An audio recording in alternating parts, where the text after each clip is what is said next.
for the last for a bit of time,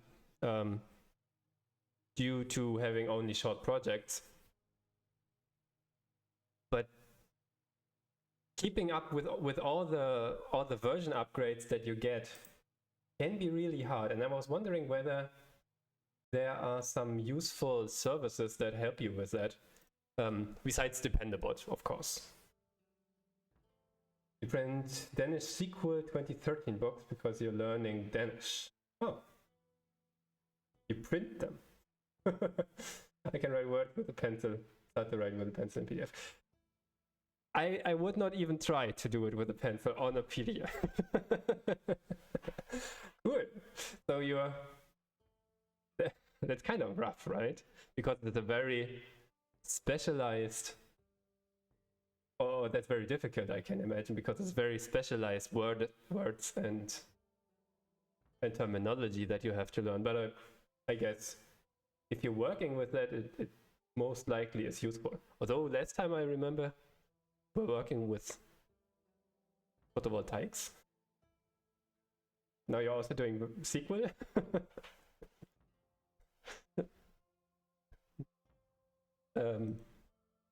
Which is very interesting, at the very least. So, our little app.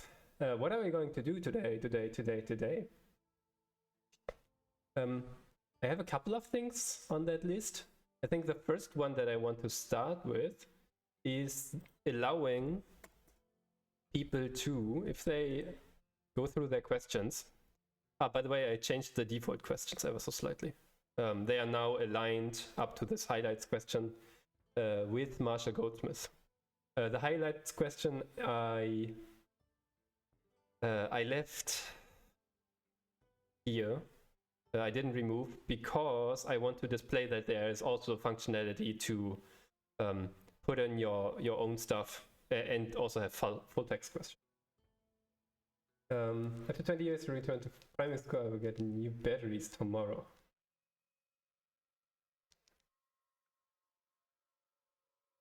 Not sure whether I understand that. You mean for Danish, you return to primary school, which, yeah, I can imagine. Polish and Danish probably don't have that much in common, do they? I mean, there's always a little bit of Proto-European, probably words like church and stuff. But I suppose, or earth and so on. But I suppose Danish is a very different language from Polish, I can imagine. My brother, he's now living in Sweden. For him, learning Swedish was fairly easy because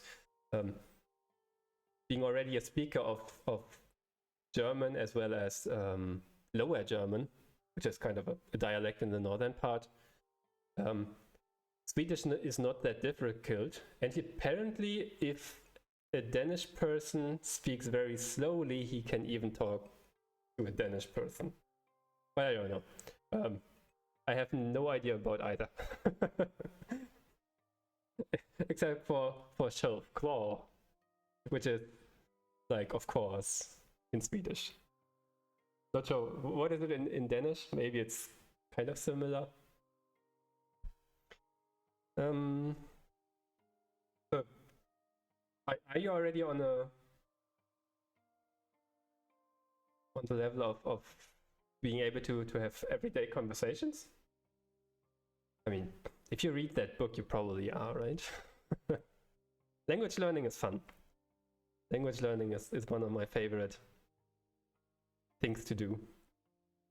Get back to where we were. It's to do. I want to split this button into two buttons and have a setting that you can split it or unite it into one button in case you want to do so, which I do want because it's one less click. It's mainly for myself. Summer screen.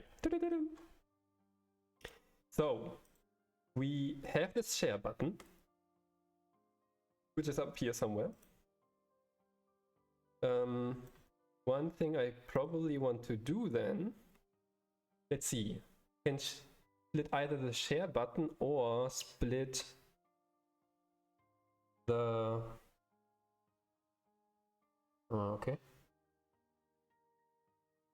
or split it inside of this component. But I suppose because the logic is in the top level component, in the screen component, I guess we put in another button right here, a button, on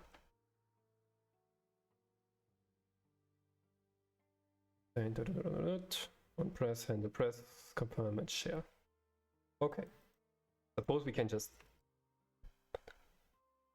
copy that one, confirm and share. Let's build it first. We write the new functionality and then the other one. Oh, right. By the way, Dija Khan, who was visiting us a couple of days ago in the last stream, had sent us 5 or shared with community 5 subscriptions. Thank you so much. That's very, very, very generous of you. And I wanted to get that out. It popped up in my history. I don't think it actually happened on screen. So yeah, if you're viewing or when you come in, Jija Khan, thank you so much. If you're watching the VOD. Thank you so much. Also, thank you for the follows. Vishwajetraj, Mnemonic Induction, and J. Liendo. Thank you so much. Welcome to the TypeScript tea time. Here's some tea for you. By the way, we're drinking today the good one from Ito N, green tea, Japanese tea that I got sent from Japan actually. It's green tea, or basically sencha with matcha, a bit of. Give it a slight roasted taster. So, what do we want? We want something like version. First of all, handle or on press. We need to give it. Thank you. I want that one. So first we take confirm and save.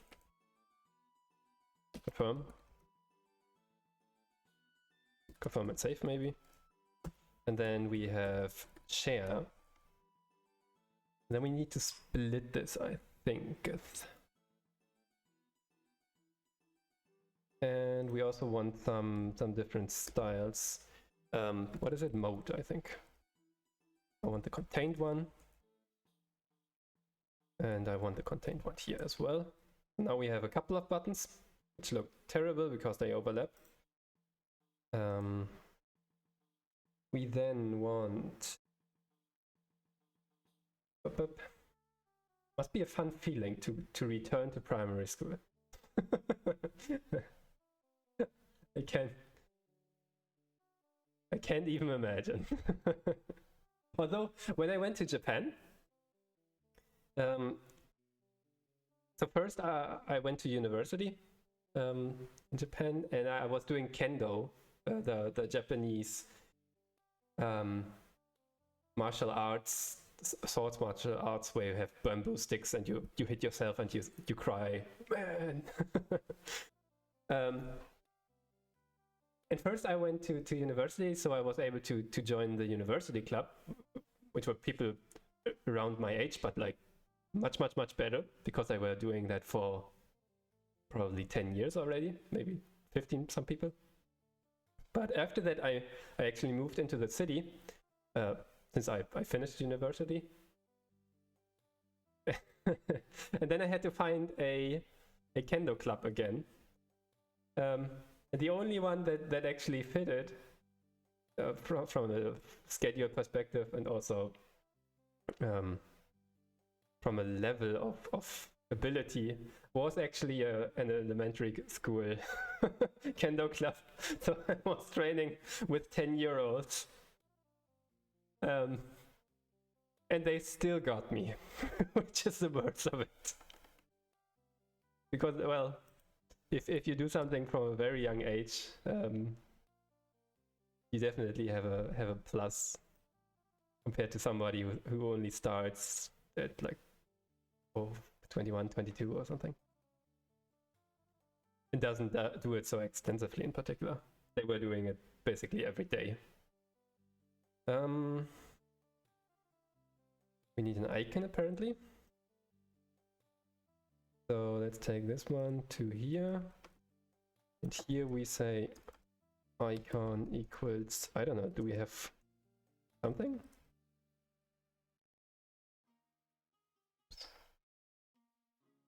Yeah, so let's see. We want React material design icons. Something like confirm or okay or save. There's something like confirm. No, there is not. Anything else? How do confirm icons look like? Ah, check mark. Yeah, that works. Check mark. There's no check mark icon. Oh, this page is so slow. Material design check mark. Not check boxes. Icon check mark. Checkbox marked.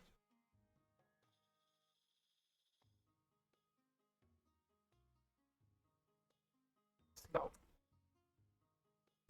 Checkbox, checkmark, maybe. No.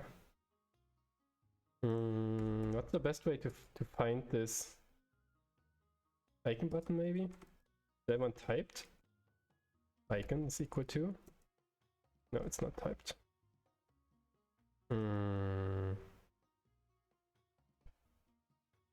Material community icons. Icon. Oh. Value. Accessible. Name. Name of the icon to show. Yeah, here we go. Now we have TypeScript support. Do not have a check mark. Check. Oh, we do. Check. Underline. Check circle.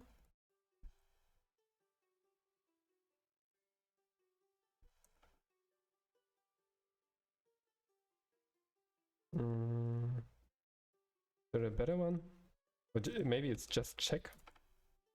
No. Oh. Ah, there we go. There we go.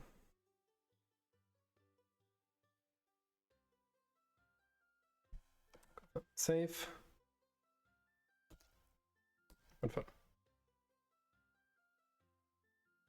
Yeah, suppose that works.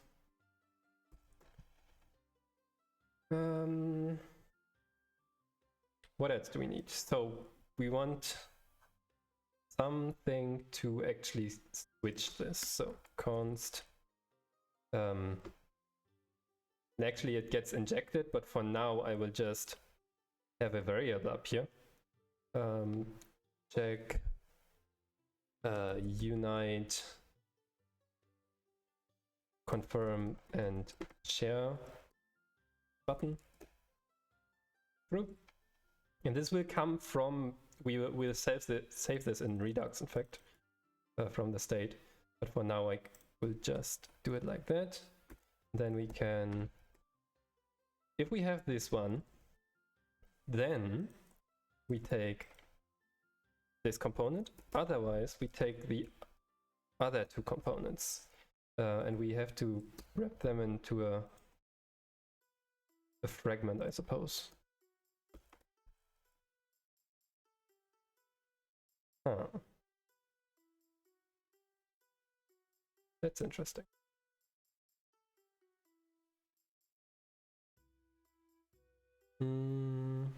What do I do wrong here? You are... you're true currently. Okay, yeah, that works. If I set false, there we go. Now we have 2.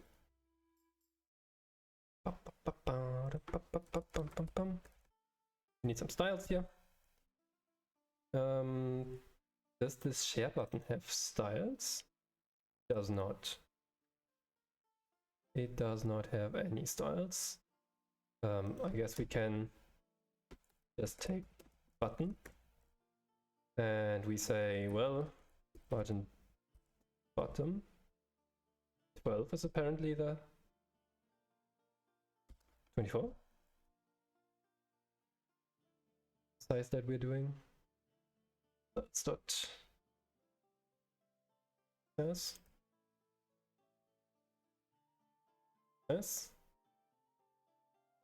share.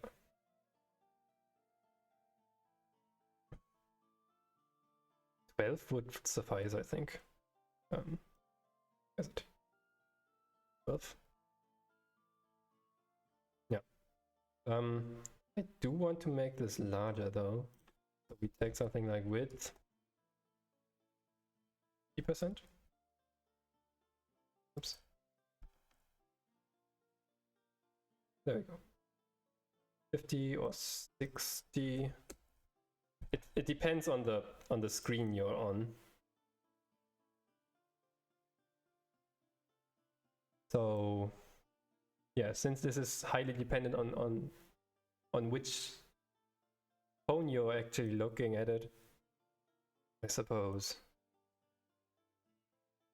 can leave it at either one. Let's take 50, because then it aligns at least on this, I think Google Pixel 4 or 3. It aligns fairly well with the default question. Yeah. All right. Then we have that one. Very nice. And what happens if we add this to the other component? As my share button. By the way, this component is fairly... We have a lot inside of here, and we could split it out. And I suppose I kind of want to also. But since it's legacy, I'm not super duper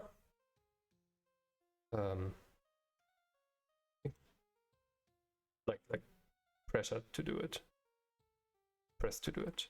Let's make this into true again.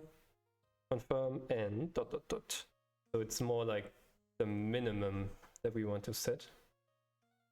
Min width. Yeah, that's better. That's better.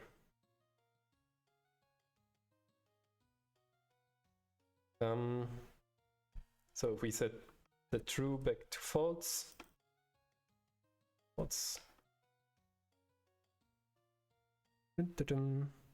that seems to be working. Well, just the way it is. Okay, so that's one part done. Let's stage this. And we have to change the functions actually. So handle share press will now become different. Handle confirm pressed, which submits the dailies. And on the other hand, we want const handle share pressed, which is the same name as up there, which is a function I'm just splitting this function up here into two parts.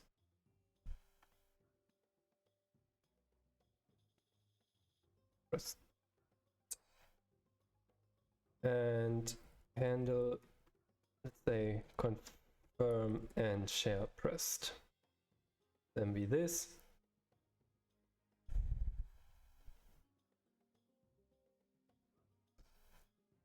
I guess for the time being, since we do not really have a any animations on the confirm. We want exactly that. We don't need the await for the first one, but other than that, that's the correct function. So the share button needs to be renamed, first of all. Confirm and share. Now confirms and shares. The confirm button now handles confirm. And the other one handles share. I think that was already correct. So if we click this, we don't know whether it worked, but it might have.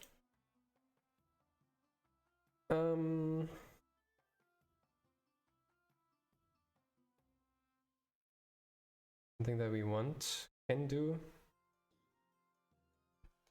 We have this confirm button. We probably also want a confirm message, and we know how to do that now, thanks to our last adventure with snack bars.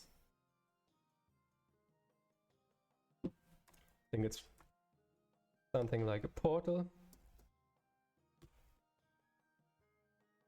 A portal of a snack bar. How do we use the snack bar again? Please remind me.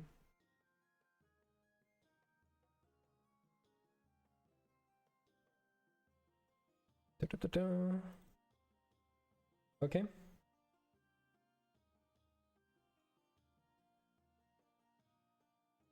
And then it's managed from outside, apparently.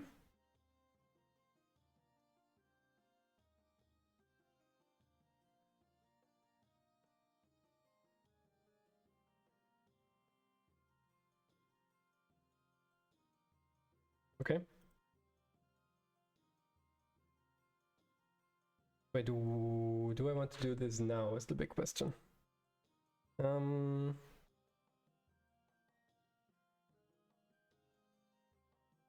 I suppose I do. Again, we could make this into a general success message, but it's again only the second time that I'm duplicating. And I don't know how both components will develop over time. Where is it? Here it is. Move this one to there. This is can make this into a general success message. And then we have some, what do we have? Oops. Did it work? Yeah, it worked, okay. I want the text to display here. Basically, I'm already making a general message, general success message snack bar here, but I'm not really using it everywhere.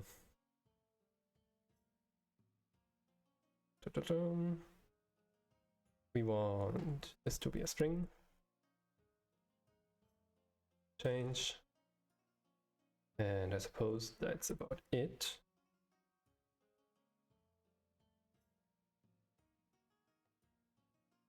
And then we need state and all the fun stuff. Up here, use state.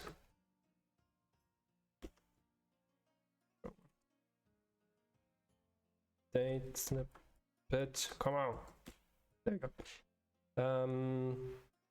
This is success. Or confirmed, actually. Confirmed. On set confirmed. New state, by default it's false.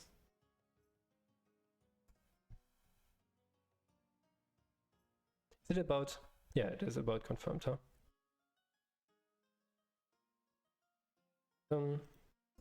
Here we remove that one. We take instead the success message. Visible is confirmed. On dismiss, we say, well, that confirmed is now false, right? Actually,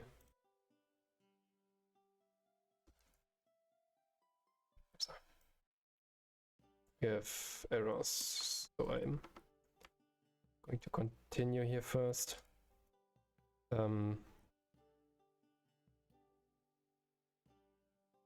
Dailies added to history. So now we can rename this into show success or success message shown.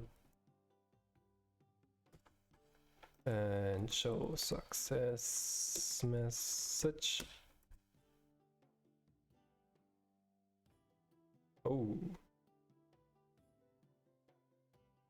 Is this a problem that we currently have?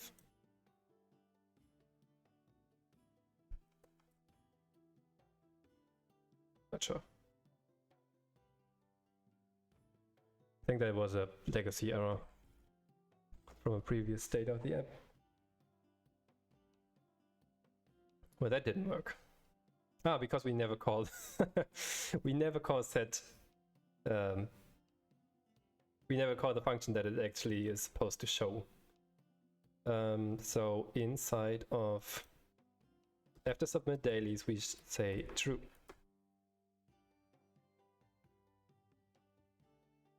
Dailies added to history. Sweet. Sweet. This will hopefully just disappear at some point. Is there a way? There's a way to add some actions, right? Like click this away. React native paper. Snack bar. I want a OK action. Actions. There we go.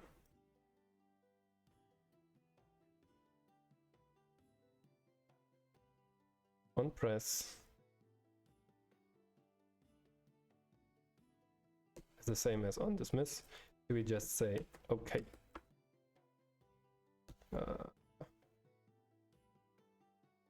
Somehow the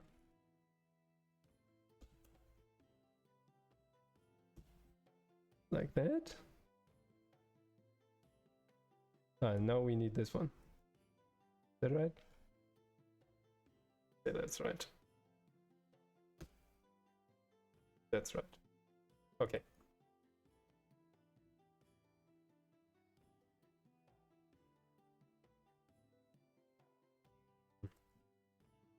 A little bit annoying that the state gets lost again and again. Confirm. Okay. Sweet. That looks fine.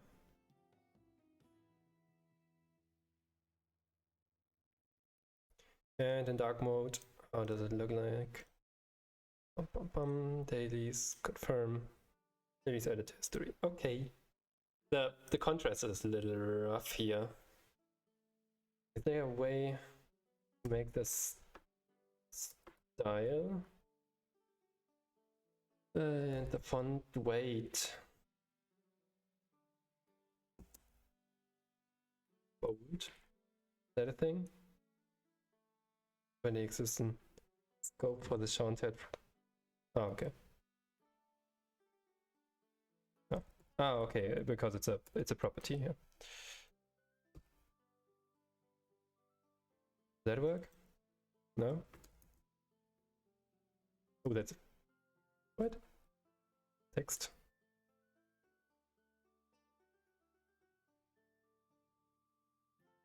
What's the property name? We have a transform. The transform is probably not what we want, right? Scale 2. Is that how we write it?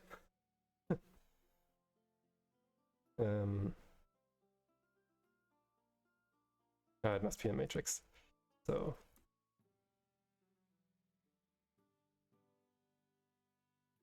scale 0.8. No, not like that. Transform. What type is transform? Any.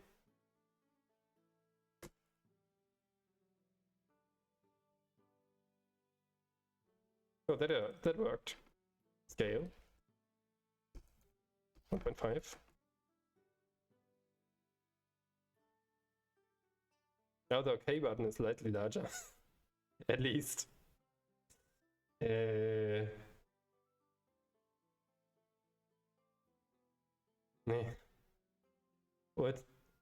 What can I say? It looks ugly. Is there no font weight?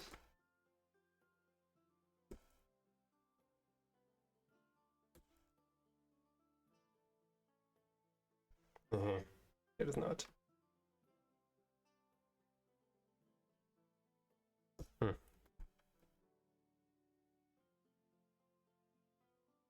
But okay.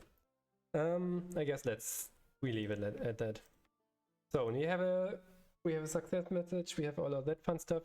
We might want to look how it looks like when we do this one to true. That.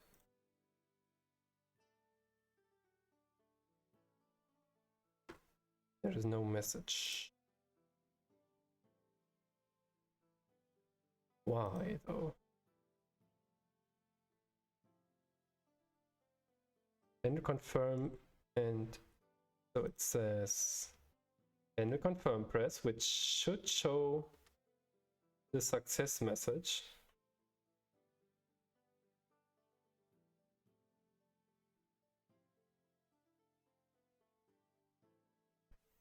Why doesn't that show? Is it just because it's getting overwritten immediately? It doesn't work either.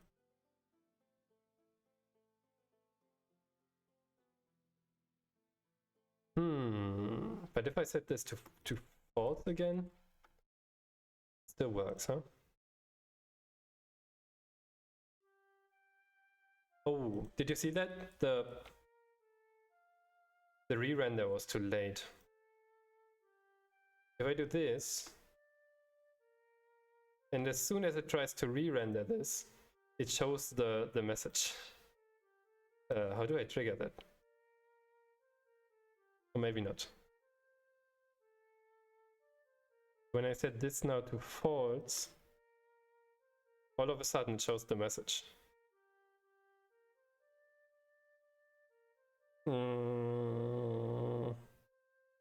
It's fairly annoying.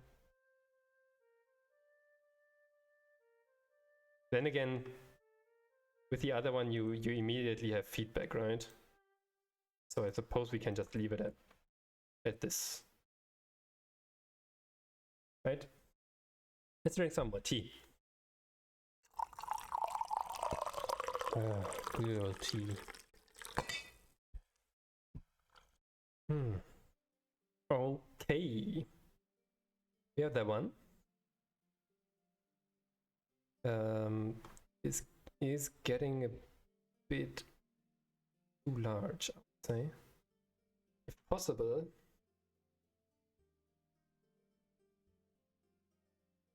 I would like to carve all of this fun stuff out.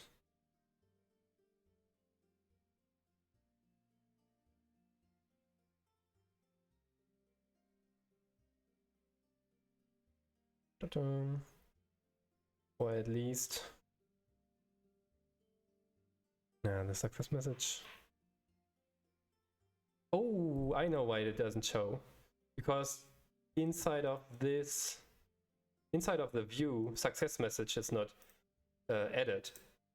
If we set this one to true, success message is not even in the DOM. So we probably want to add that somewhere else, like anywhere inside of the scroll view, like here. Now we should see the message. If I set this to true again, now we click confirm. There's the message. Now 2, 3, 4, 5. Does it disappear? Yeah. Does it disappear if I do this? I wonder. Do the timers continue as you have this share screen open?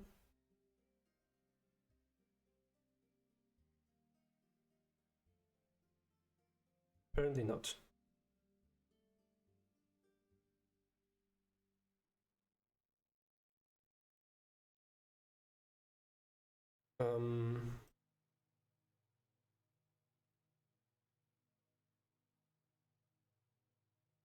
Is that okay? Yeah, I guess that's okay. Nice. Get that one fixed then.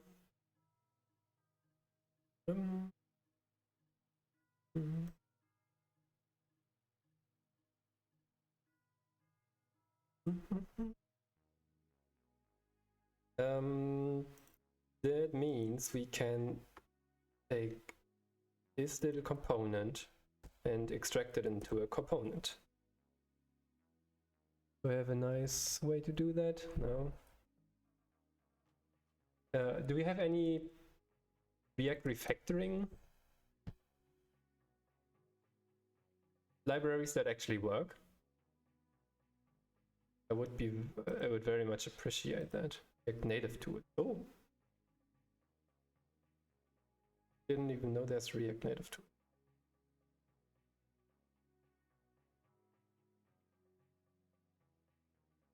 If you have one, please let me know. That would be very, very much appreciated.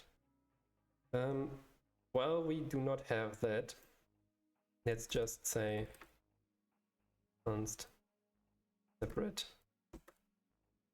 and share buttons is a functional component, and it receives something, and then it maps onto something. Most likely just returns this.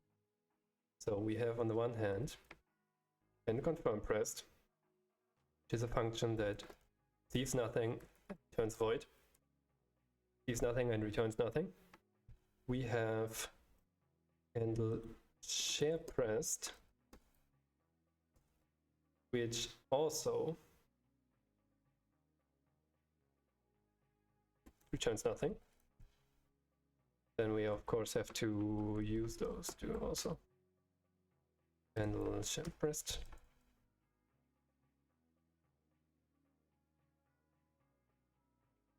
And we can remove all of this fun stuff into just this one line together with all of that fun stuff, which is ever so slightly more easy to view, to look at.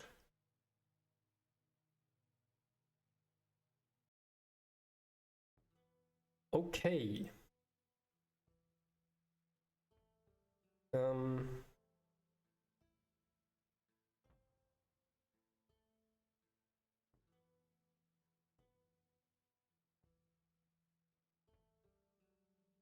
We need the styles on this one, I guess, because if we don't, and take this one into a separate one, and since this is fairly large, I will actually put it inside a separate directory or subdirectory. Separate firm and share buttons. Says import all of the fun stuff. Can remove that one. We do need this. Just the very last part of it. Import style sheet from React Native. Go. Take not button from React. I want button from React Native paper. Import button from React Native paper. That's better. Purge. Export default what he says. And now, once I fix this typo, there we go. Inside of our component. And should still work. Well, as soon as we say this needs to be. Yeah. Oh, look at how nice it looks. Sweet.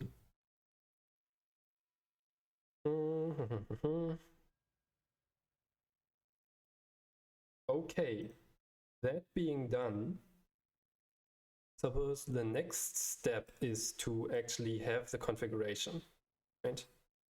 The way I want to do this is probably we add it to the store fairly statically.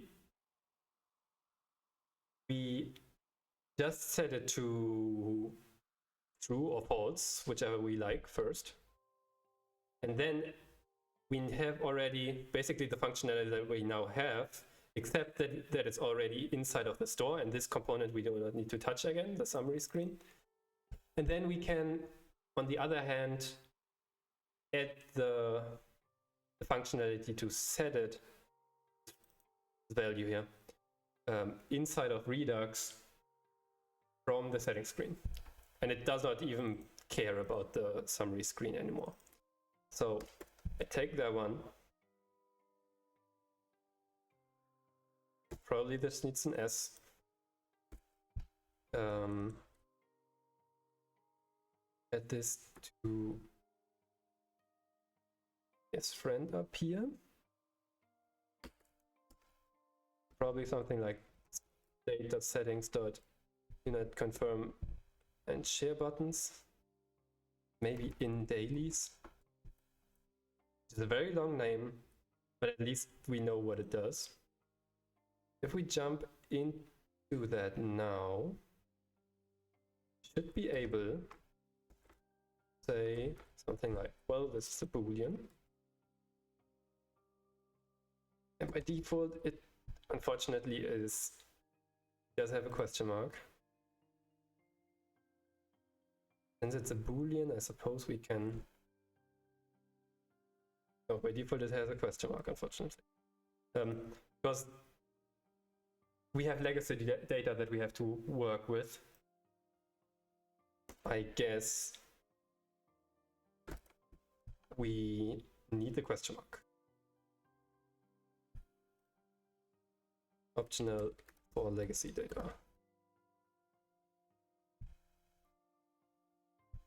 Basically, we have a database. For example, here on my phone.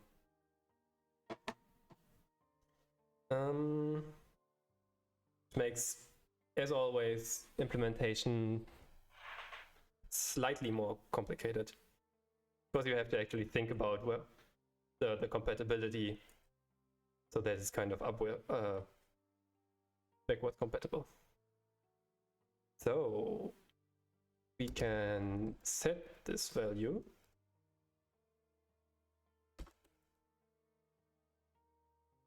Right. Action takes a Boolean and then it sets it. State.unite blah blah blah blah blah with your action.payload. There we go. Is that it? For the summary screen, I think we can now save. And with an S. This up here, it already finds it.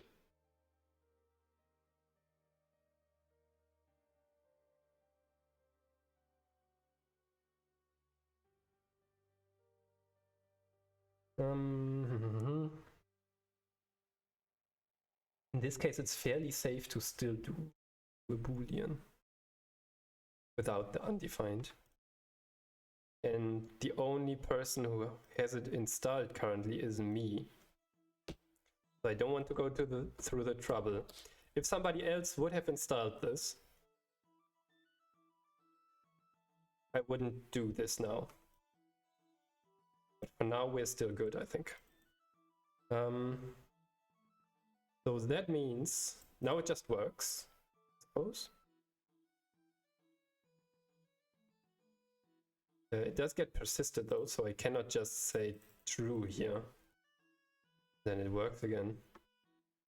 Because it does get persisted immediately. Fortunately. So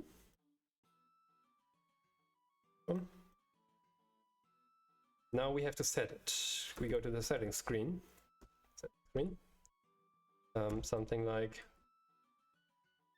we have some switches here already. What did we call it? Unite,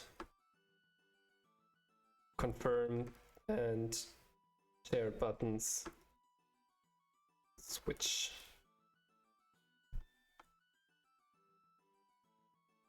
It looks pretty much the same as this one, I guess. Although it does connect to something else. Oh no, what have I done? That name. Take that name. Man, that's a very long name. So unite, confirm, and share buttons and dailies. It might be too long, in fact. So I just say checked here. Unite something. Checked.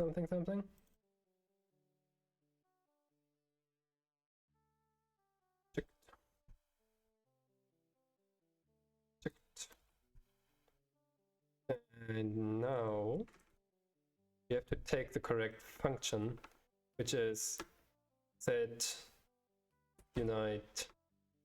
I think we forgot to export it, huh? Down here. So I'm now in the settings slice again. Set unite something. Save.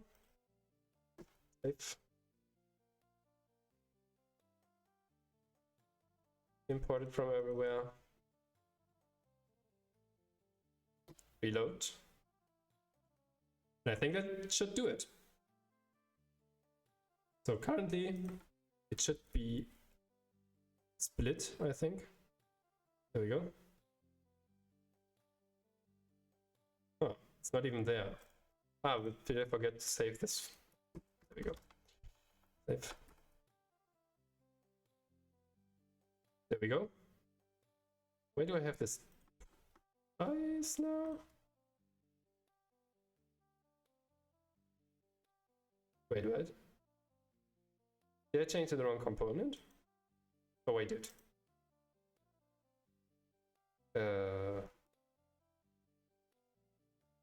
What's wrong?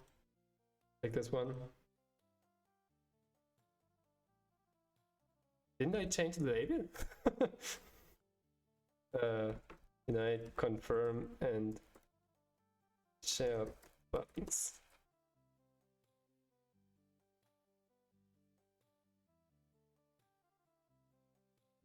Oh Jesus, what have I done in the last minute? Take that one.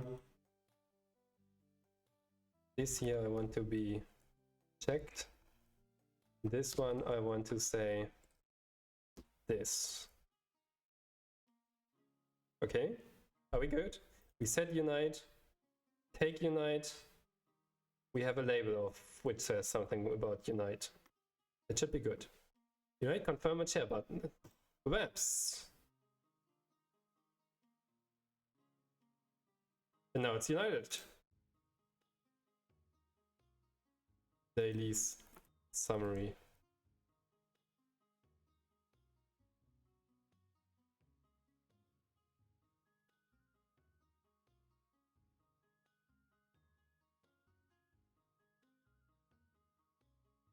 Shall we write something like screen here?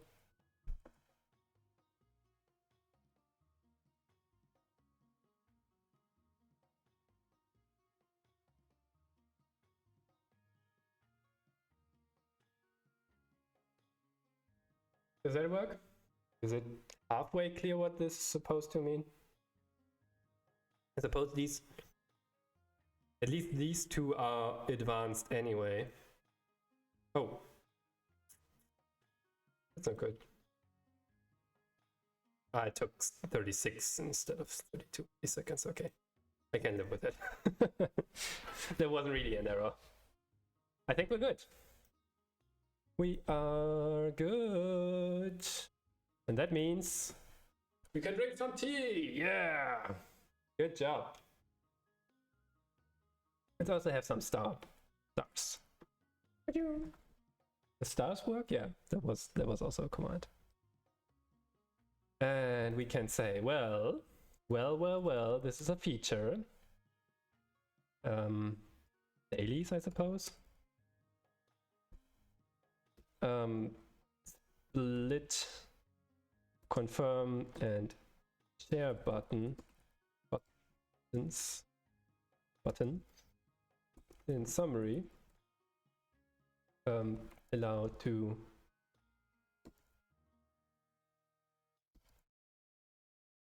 configurable.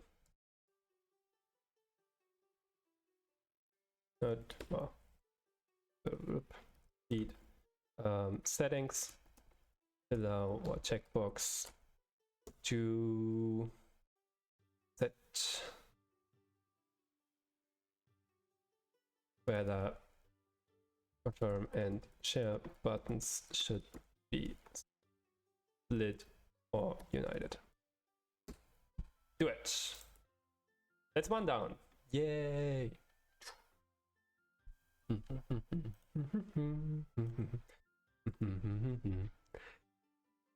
I think that's one done, right?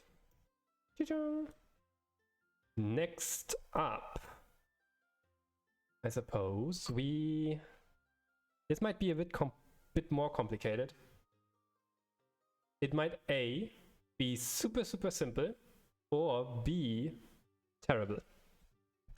The problem being that it's a setting. And configuration is always terrible. If you find the solutions, it's usually like a one-liner or a two-liner. But if you don't find the correct solution, oh boy, you're in for something. So what I want is that when you start up the app for the very first time, oh yeah, yeah, for the very first time, it should auto detect whether your system is set to dark or light mode, and then set the app accordingly. Hey, Jijakan! Welcome back in, and thank you so much, dude. I've seen the subs, 5 subs for the community. Thank you so much. That's amazing. Thank you for supporting the channel.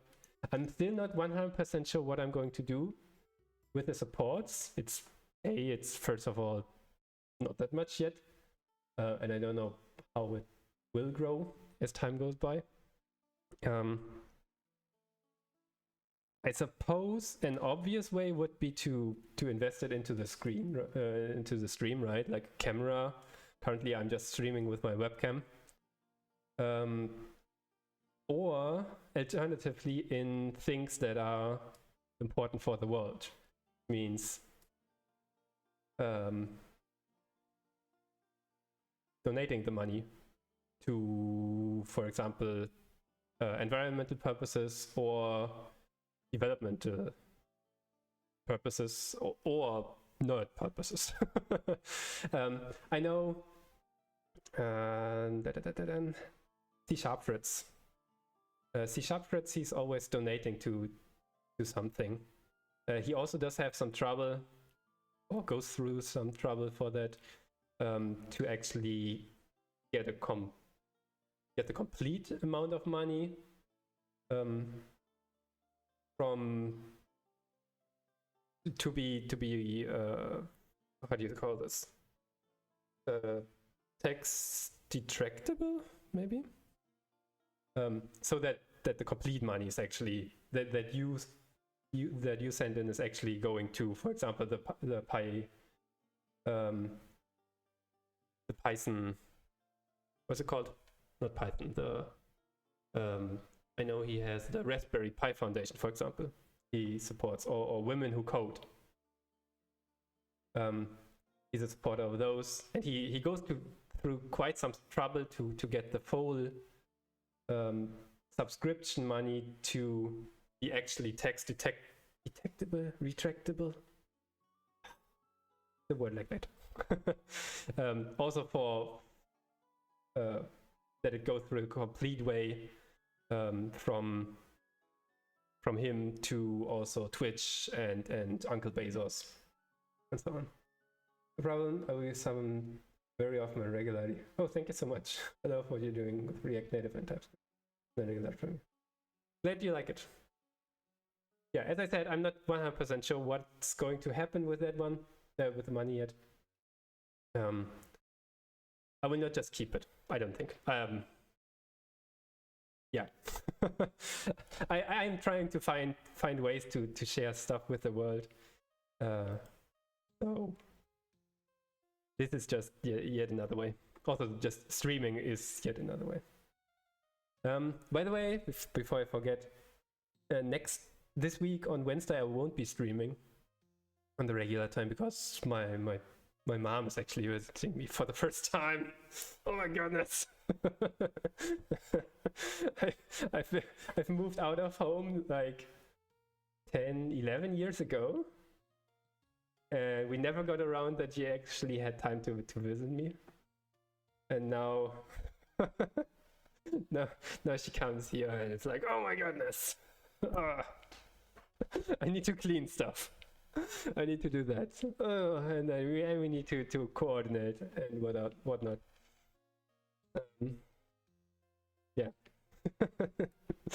Fortunately, my house is pretty empty, or my flat is pretty empty, so there's not that much that I have to actually. Well, it's not quite a reunion. I was visiting her, of course, or my parents from time to time. But this time, I think she visits one of her child's. It's the first time for her to visit her child's, or one of her child. She has 4. Flat for the first time. so it will be a first time for her as well. And there will probably some nagging. Oh, you need to do it like that. Oh, and you need to clean up here. And or maybe it's going to be just fine. I don't know. For me, it will be rough because I will be sleeping on the couch for 2 days. I'm not sure whether it's actually visible, but it's not that large. It's not that large, so it's gonna be too hard on 2 or 3 nights where I won't get too much sleep.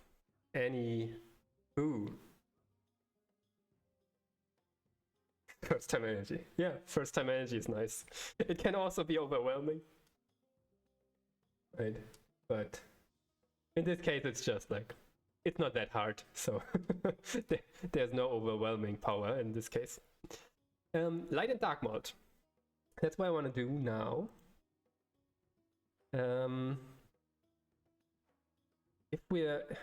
If this takes more than 20 minutes, I will just drop it. Because it's, as I said, it's configuration. If it works, we're super lucky. If it doesn't work, it's just annoying to watch somebody struggle uh, and and just try to figure out any way to do this. So we will time box this for 20 minutes. Let me set a timer here. If we're lucky, it works. If it doesn't, we go on to the next one, which is going to be fun. Multi-language support. I also have some accessibility issues that I would like to fix, but I need to do some reading on accessibility before. Or do you actually have some ideas or some knowledge about accessibility? If so, that would be very much appreciated, and we might actually be able to do a bit of this. It won't be too hard, I suppose. It's basically just, for example, do we have it? If I move this over here, for example, do I see a picture of that? Screenshot for test run. So these are, if you upload something to Google Play Store. Okay, so accessibility is about people who do have some level of disability, like in the extreme cases, being blind, for example, or something in that direction. Other disabilities are just like being, like most people have a disability, they need glasses. They need glasses. And having too small of a font size, for example, might be a problem. Other than that, you might have contrast trouble, color blindness, exactly, one very important one. And some stuff inside of here is, I think, for contrast, I suppose. Image couldn't load. Why not? Please load the image for me.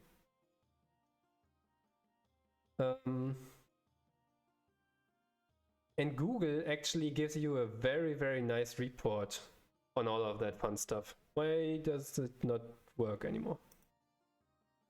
Okay, now we go. Yeah, here we go. Here, for example, a screen reader, a tool which helps a pretty much blind person to still navigate your app.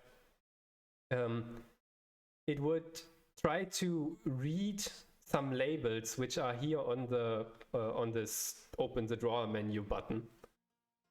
So we might want to provide a hint for the screen reader, an accessibility label, that's what it's called, I suppose. That, yeah, this item may not have a label readable by screen readers, for example. Oh, then you even have a content labels. Users of accessibility services such as screen readers rely on content labels to understand the meaning of elements in an interface. So because somebody, if somebody is really blind, in the extreme case, they will not see this, but they will, a reader will say them, in the top left you have this and that item. And then they can still navigate your app, which is great, right? And in this case, I think this button does not have any labels, so, and it doesn't have a role either. So the screen reader would just say there's a button, but nobody then knows what it is about. And this fun stuff, it's fairly easy to actually do. Okay, I'm not sure about this button because that one comes actually from a library. But here, for example, the full question. Let's just do this one. We have full question somewhere. So we have accessibility stuff inside of here. We have roles. A role is, I think, an input in this case. An option. Apparently not. Menu bar, progress bar, timers, toolbars. Okay, role is not one of them. But we might want to provide something like an accessibility label.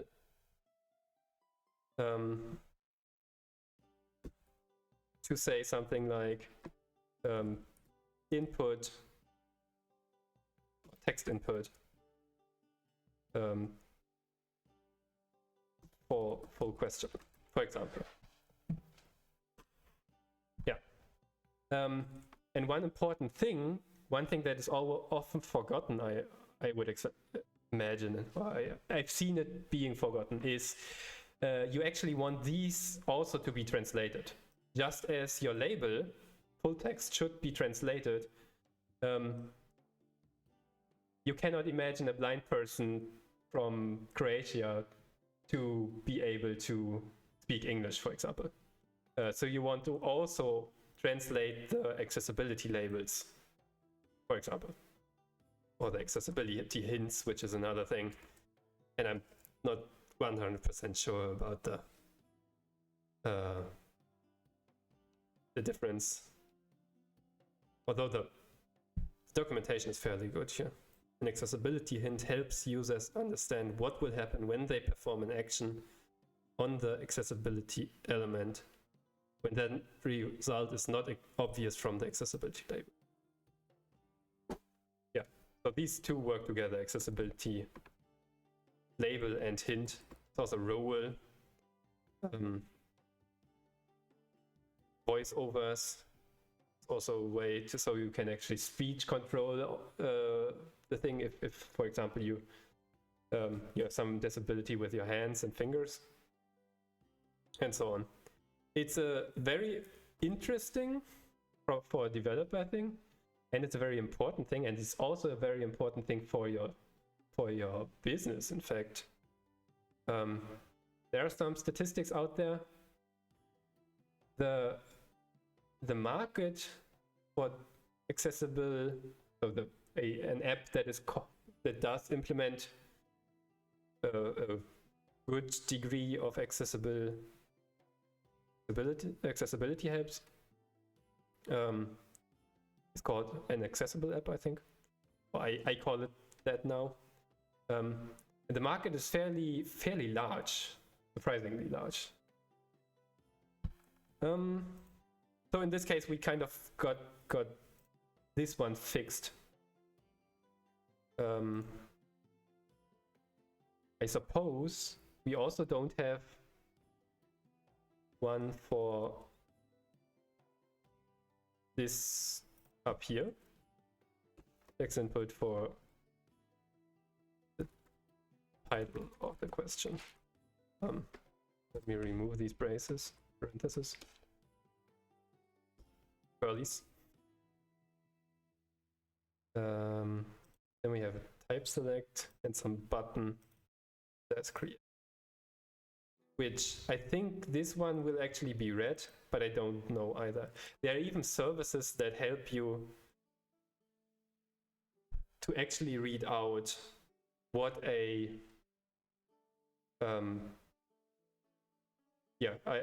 blind person, for example, would see, what a screen reader would read, and so on.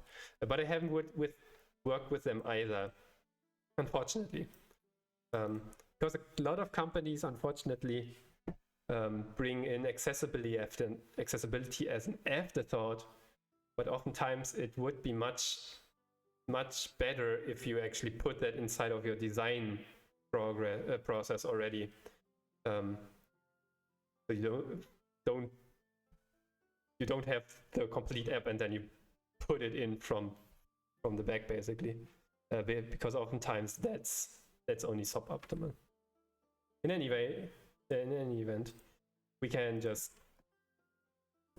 I think this is a fix in this case, questions, and sometimes you see this here, accessibility abbreviated as LI with A11Y, because I think accessibility has exactly 11 letters, or maybe in the center, accessibility.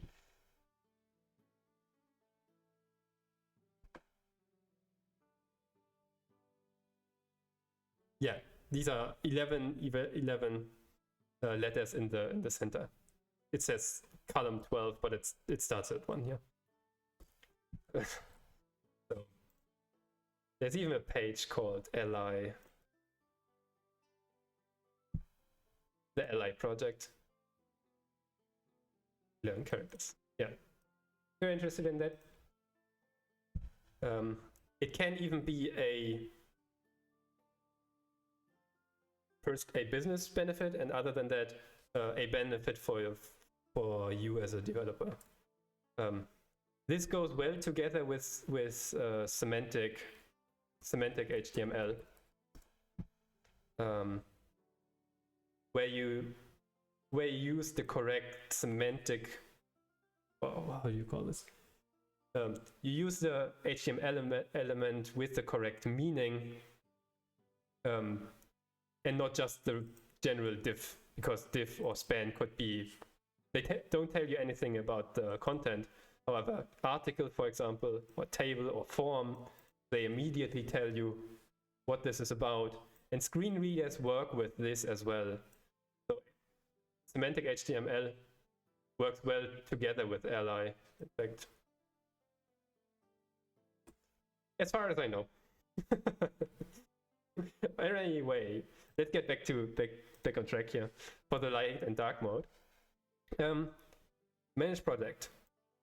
You can configure it using user interface style, which I think we already have set up inside of this here. Yeah, there we go. If we do this, I think we do need one of the expo.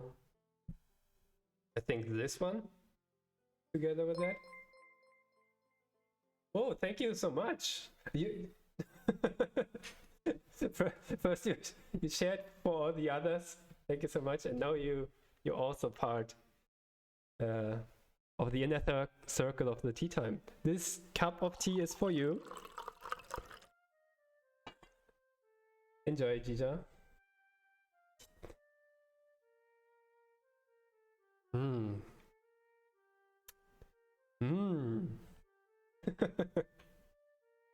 Let's give you some high five and some fire. We can also stack this, I think. But it might get into trouble as we do this more often. Nice. So I think we do need this Expo System UI, but you only see that when you actually try to deploy. It gives you a warning. Sorry, this one. And then, what else do we need? With that, and we have set it to automatic, do we? I think we do. Yeah, user interface style automatic. So that means Expo will now detect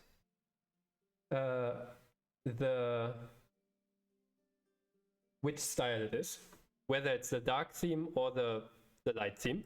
Oh, there it is. Requires Expo System UI to be installed. By the way, if you're working with Expo, there is an Expo configuration, Expo tools.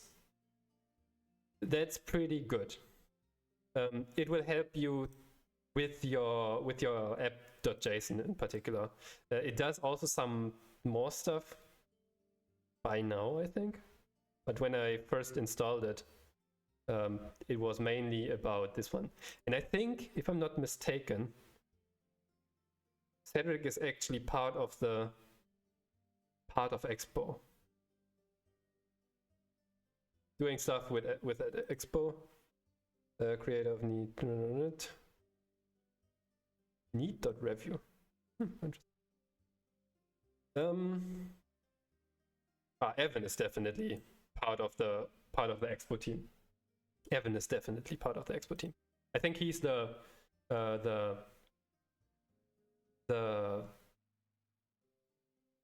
developer advocate. I think I follow him on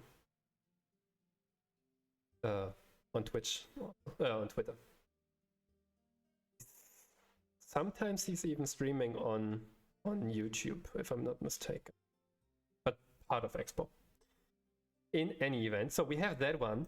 And now I think all we need to do, that's the wrong one. Let me close this one down. Don't need it. What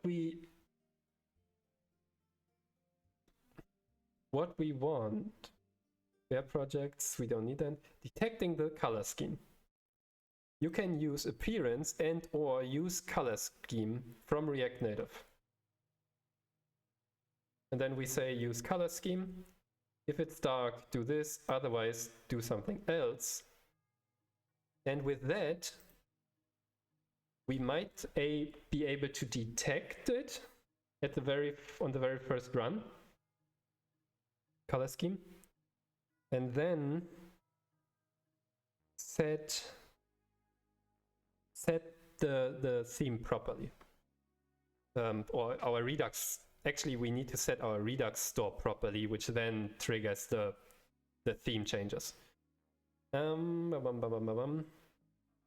So this needs to happen fairly high up above. We have here our themed app already. So actually a good place to do that is, I suppose, here. And we can import it.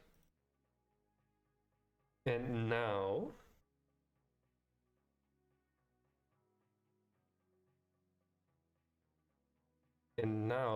we now have to fiddle around with our store. So the simplest version is we would do something like this. Color scheme equals dark, for example, then use the dark theme, otherwise use the light theme. Appearance would be another way to do it, right? In some cases, you may find it useful to get the current color scheme imperatively with appearance.getColor scheme. Yeah, so that would be an alternative to do it. Oh, we can have a change listener. No, we don't want that. We don't want that. Never mind. So this would be the very simplest version.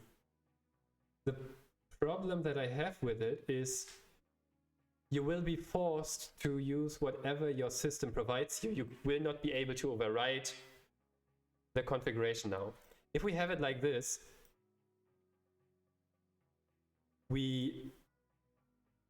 dark mode will not do anything now. Can we? Oh, this is set to German. Let me switch the language quickly. Okay. And then we need the dark, maybe? Dark theme. It is not enabled, but if we do this now, imported apps will also switch to dark theme. Got it. Wow, it's really, really dark.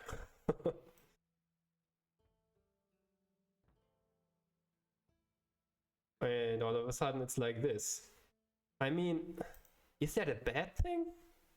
We can just get rid of this now, right? So what do you think? Should we allow it to manually set dark mode, or shall we save? Wait. Shall we always use the color scheme of the system, or shall we allow to override that setting inside of our app? It's your call.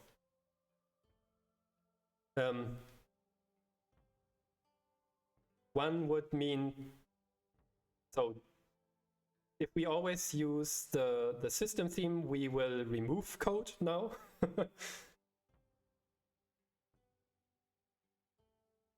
Yeah, should allow the color scheme. The question would be more like,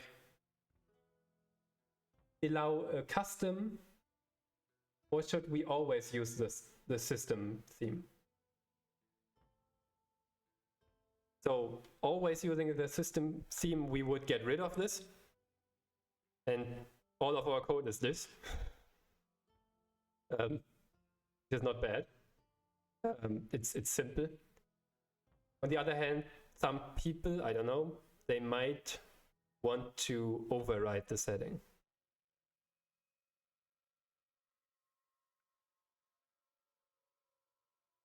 Kindly allow customization. All right, then let's do it like that. In that case, we kind of have to track whether we have overwritten it or not. Oops, there's a timer. So it is, the timer went off now, but we know that it's simple. And that's why I want to continue. The configuration is done. I think it's rather more cool to allow users to override whenever they want. Okay, got it. In that case, we still want dark right here. And we now want to override, we now have to kind of track. We have to track whether it was manually overwritten or not. So to do that, I think we do the following.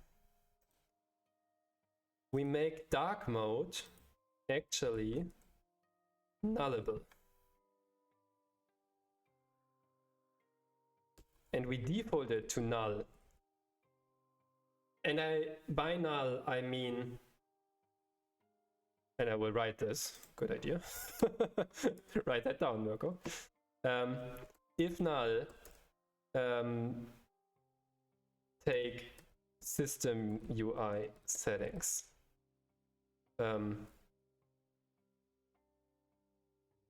If set user has customized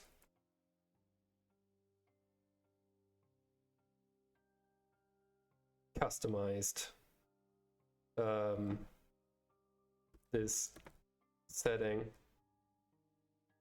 and we want to use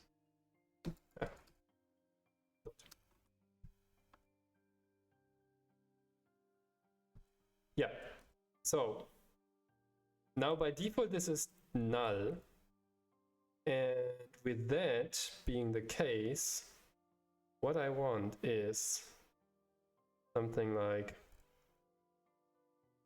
effect, I suppose.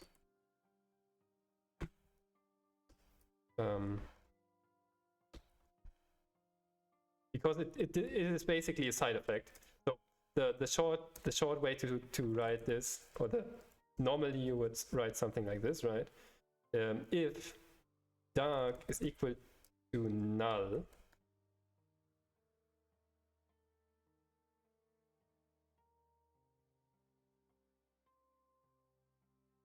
wait, what do I want?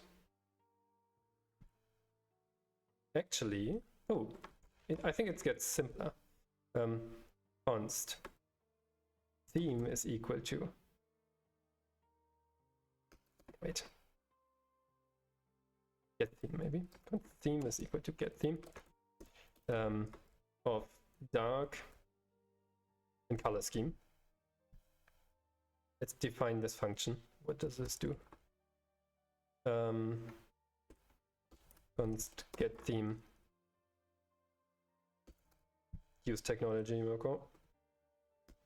Vamps. And we don't need to write it ourselves. So if dark is actually null, then we return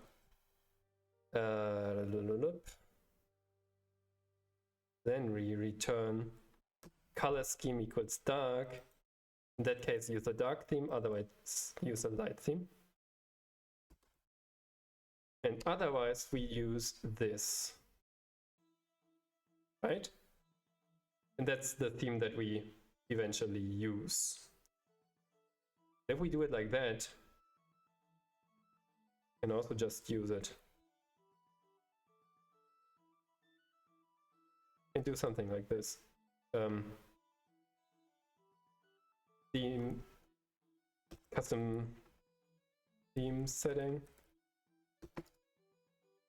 was set dark is equal to null. Not. And in that case, return whether it is dark. And here we write something like get is dark theme.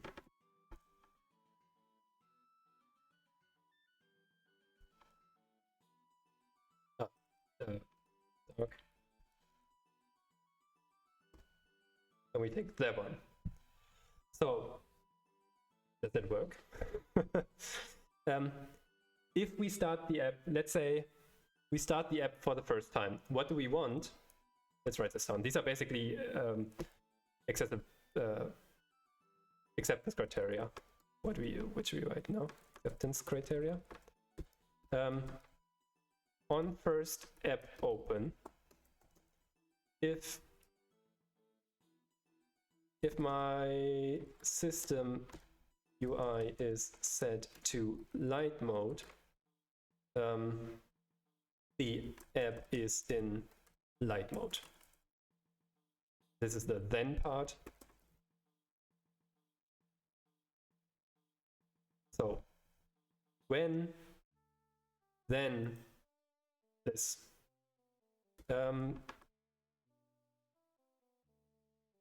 Then we have on first app open, if my system UI is set to dark mode, then the app is in dark mode. If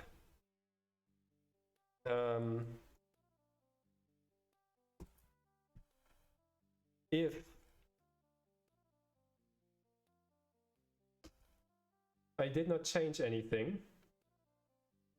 Wow, we have 9 viewers. Hey, hello everybody.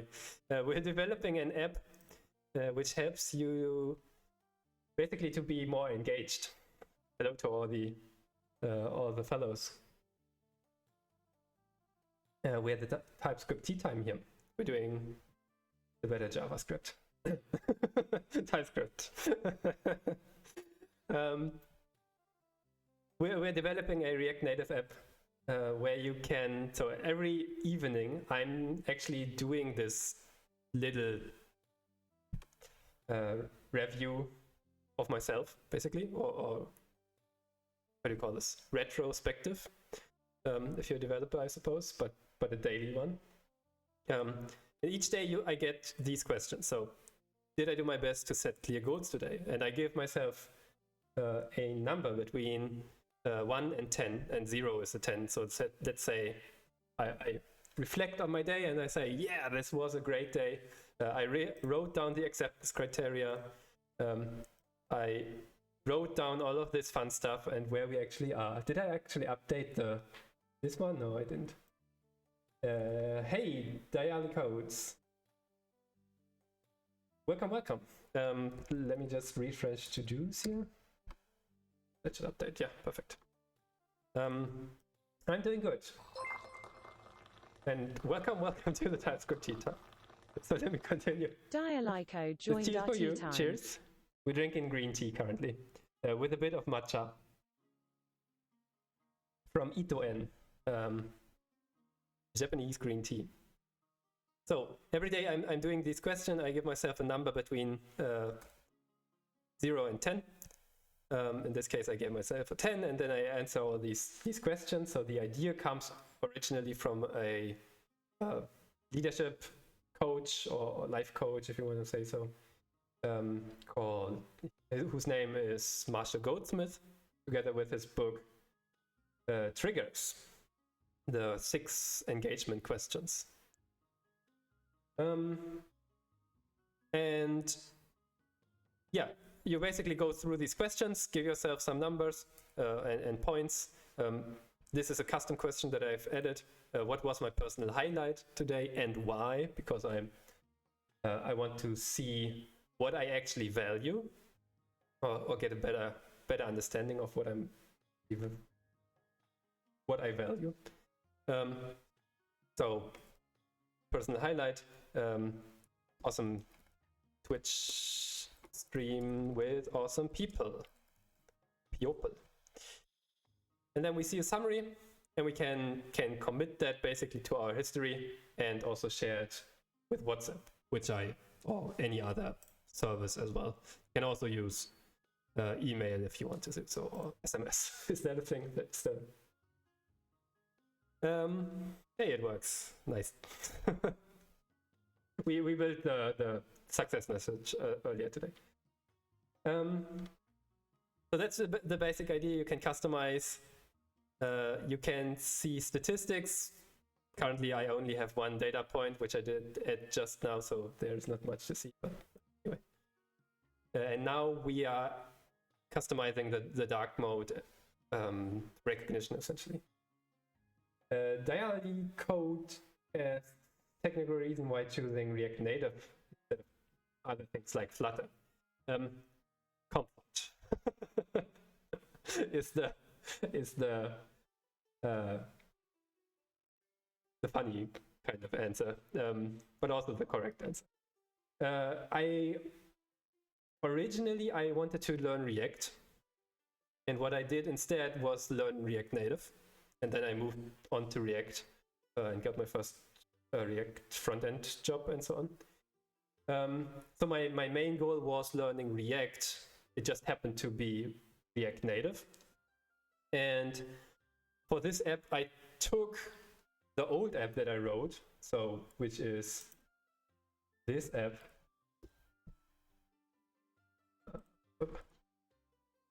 The old app that I wrote, I threw everything out, basically. This is a motivation app. I did make an update today, but it's kind of not used that much anymore. So I took all of the code from there, threw out 99%, and then had pretty much the basis for a new app, and I wrote this app or the core of this app within a day.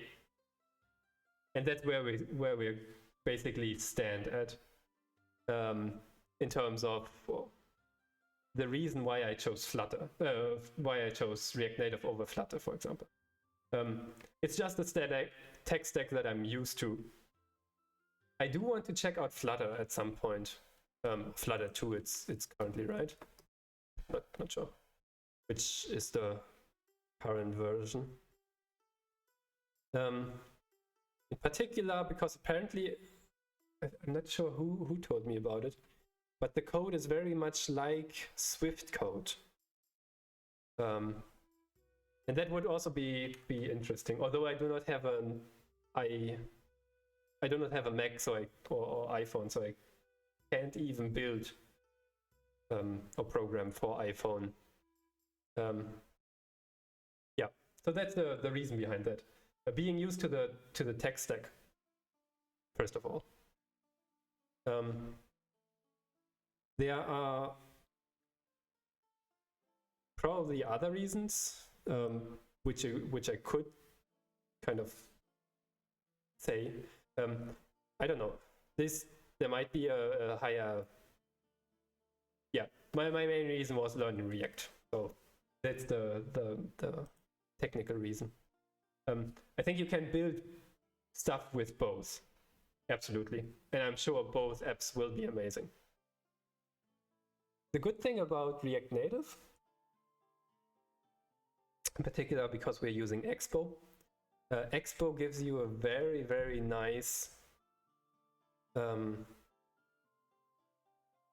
this is sitting on top of React Native. It gives you a very nice way to deploy, to develop, and so on and so on, and making it actually into the App Store even, and then doing regular updates and all of that fun stuff. There's probably ways that or support for Flutter and so on as well, but I don't know about that one. Are you very familiar with Flutter? Well, so let's continue on the acceptance criteria. So if I on regular app open, so not the first time, if my system UI is set to light and I did not customize the theme, then the app is in light mode. Same stuff for dark mode. So, and now comes the fun stuff. If yes, truly, I tend to prefer React or Flat primarily because of Expo. Oh, so you're also in the Expo world. Nice.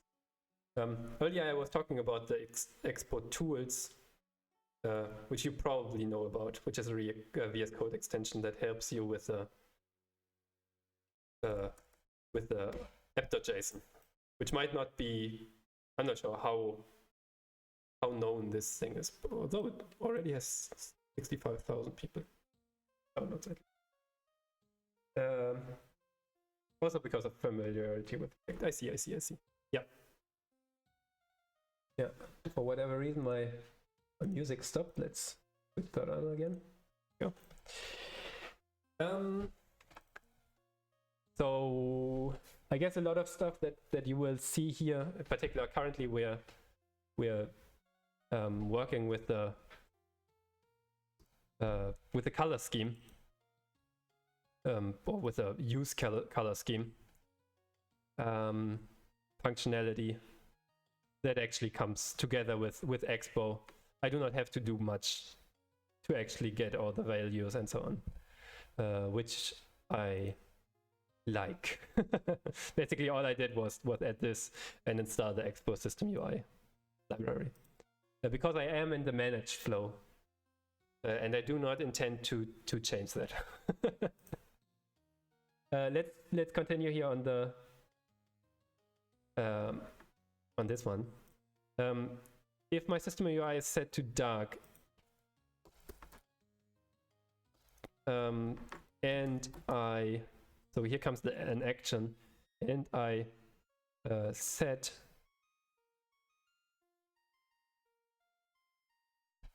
or shall we initialize it? I guess we initialize it, huh?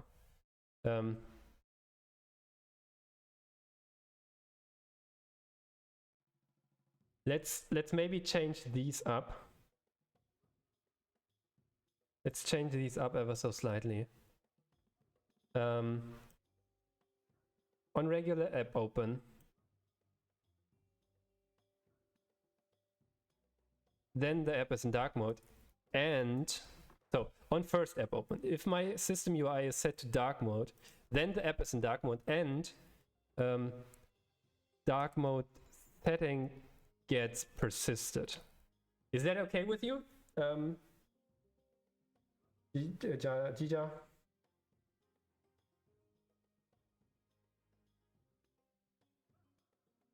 Oh, because you're both orange, I missed that you're actually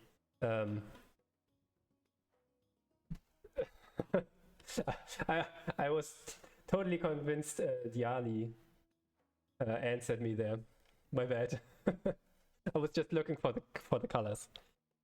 So, and dark mode is persisted, and also up here, and as of then,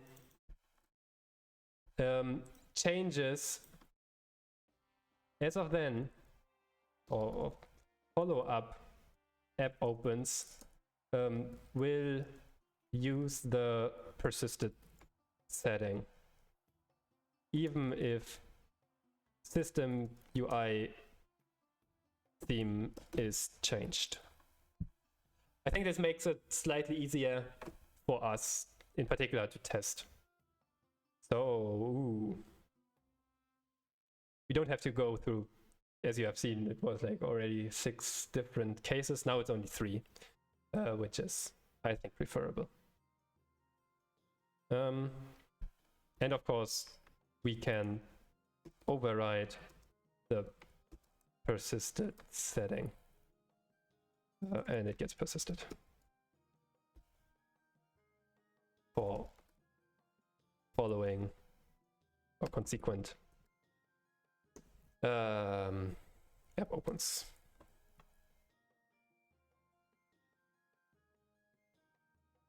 All right.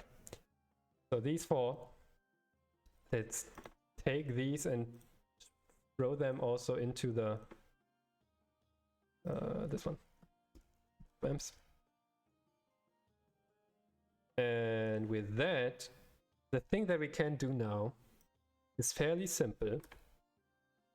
We can just say if dark is equal to null.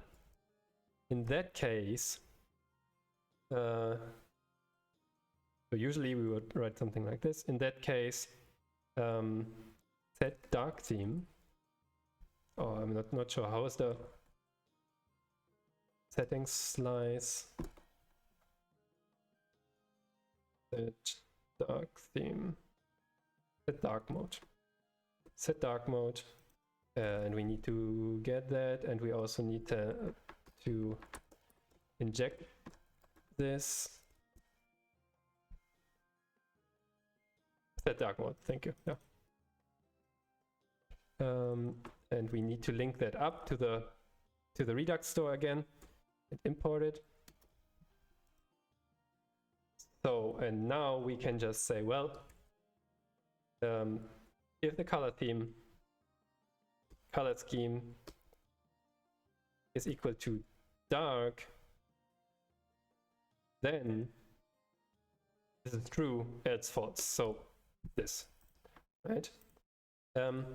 Now this is an effect, it's a side effect, so we want to use something like this most likely.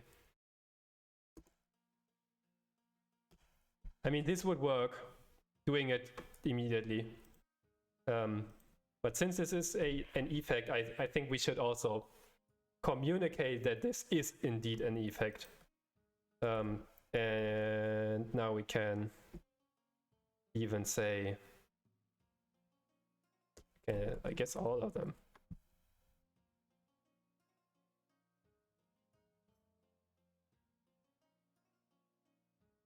Do we want to rerun this if dark changes? No, we don't. Actually, only when colors. Not even when color scheme changes, right? Actually, it doesn't have any dependencies. Like so. Then we can just use dark here again, as it was earlier. So, with that, basically on the very first render, this will be set.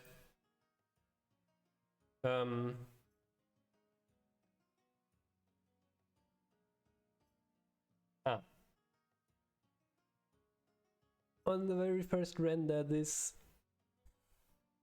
it might be dark mode. There might be a short moment where this renders. This effect is not run yet, and then it changes it. So for the very first run, I think we actually have to do this fun stuff here.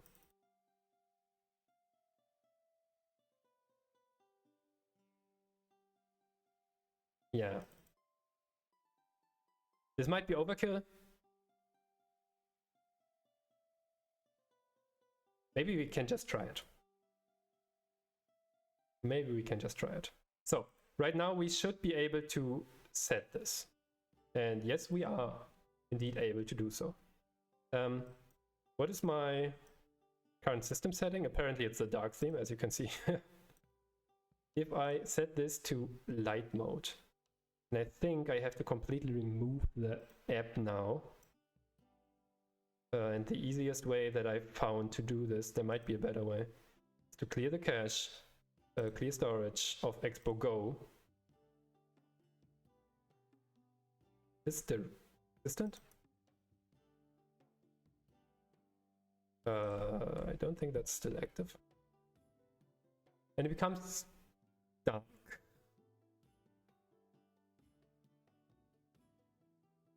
Unfortunately, I didn't I didn't look in the important moment. Stop the app, please. Oops, that was the wrong one. Storage and cache. Clear. Do it again. And Hopefully we do not see a flicker. There was no flicker, which is good. There was no flicker. Everyone's interesting. Okay. There was no flicker. If we set the theme to white.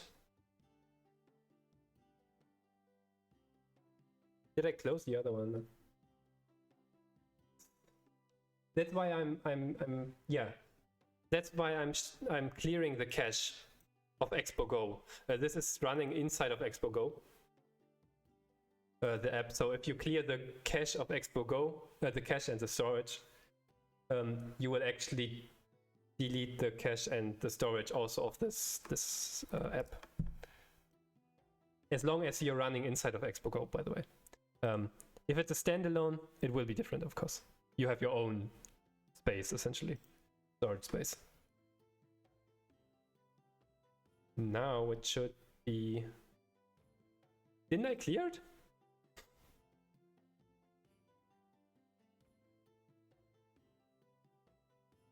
Oh, stop. Clear, clear. Do it again.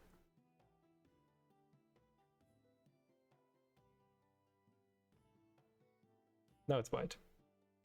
Yeah. And as you've seen, the persistence is gone. The store is gone. As I've deleted the cache of that other one. And that should do it. And there was no flicker, which I was a bit worried about, that there might be a very short flicker at the beginning, but there's not. Very nice.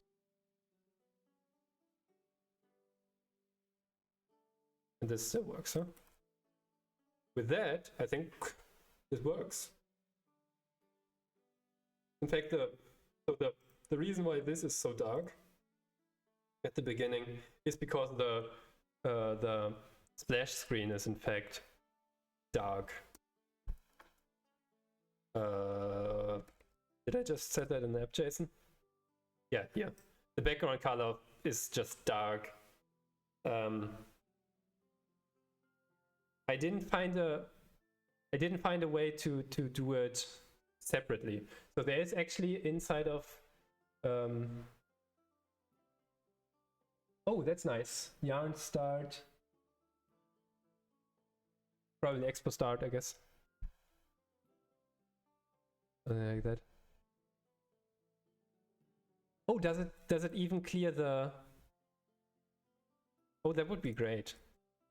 I always thought this command chain it removes the cache of the Metro server, but you might be right that it actually also changes the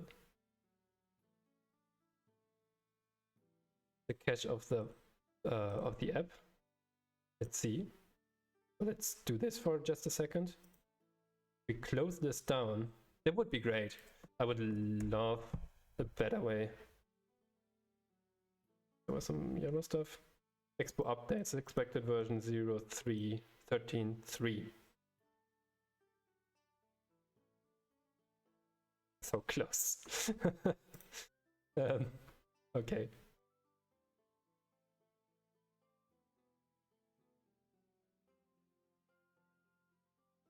Did it work? I'm not sure. It wasn't connected just now. I don't know whether that worked. Anyway. Did we miss anything? I think we're good, right? Let's check the... Well, as soon as this has loaded, which for whatever reason takes a whole long time today. Probably because I cleared the cache now. Yeah, it's now completely rebuilding. Okay, it seems the the Metro server cache and the JavaScript cache is cleared, but that doesn't mean that the... Oh, it's not even cache. Is it the cache? It's storage, right? So cache doesn't even suffice. You probably have to clear that one even.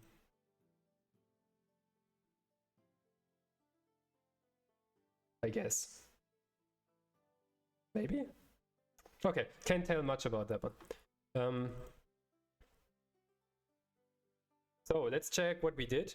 We basically just added this one line, right? And allowed it to be set from here at the very beginning. Oh, I forgot the commit earlier. We did LE label in new questions screen.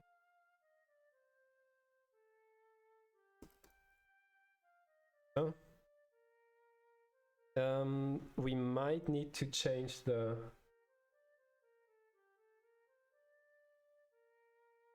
Yeah, we need to change this if null null on first app open.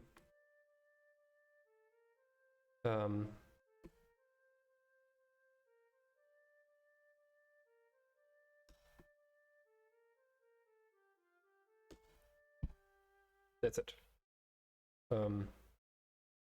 Null initially null to track first app open.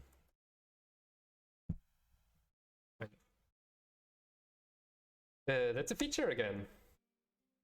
It's part of general. And what we did is auto detect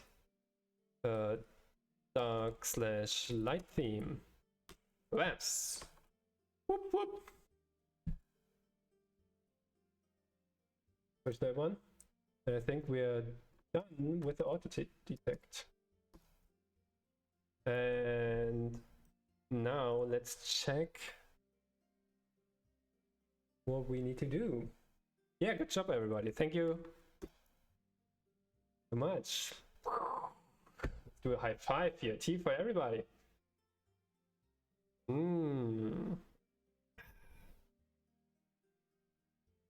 Multi-language support. This will be larger. I did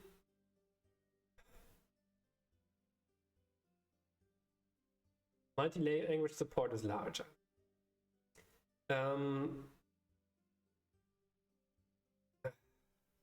So I already have it set up in the other app, and I fixed it today so that it's actually really working. I suppose we can start with this. We will probably not be able to finish today. I will kind of, I don't know, maybe 30 more minutes. We already do 2 hours? Jesus. Okay, well that explains why my eyes are getting tired.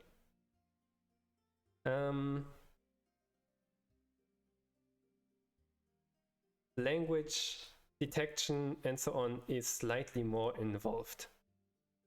So things I want to do is essentially when you have this app, let at least write some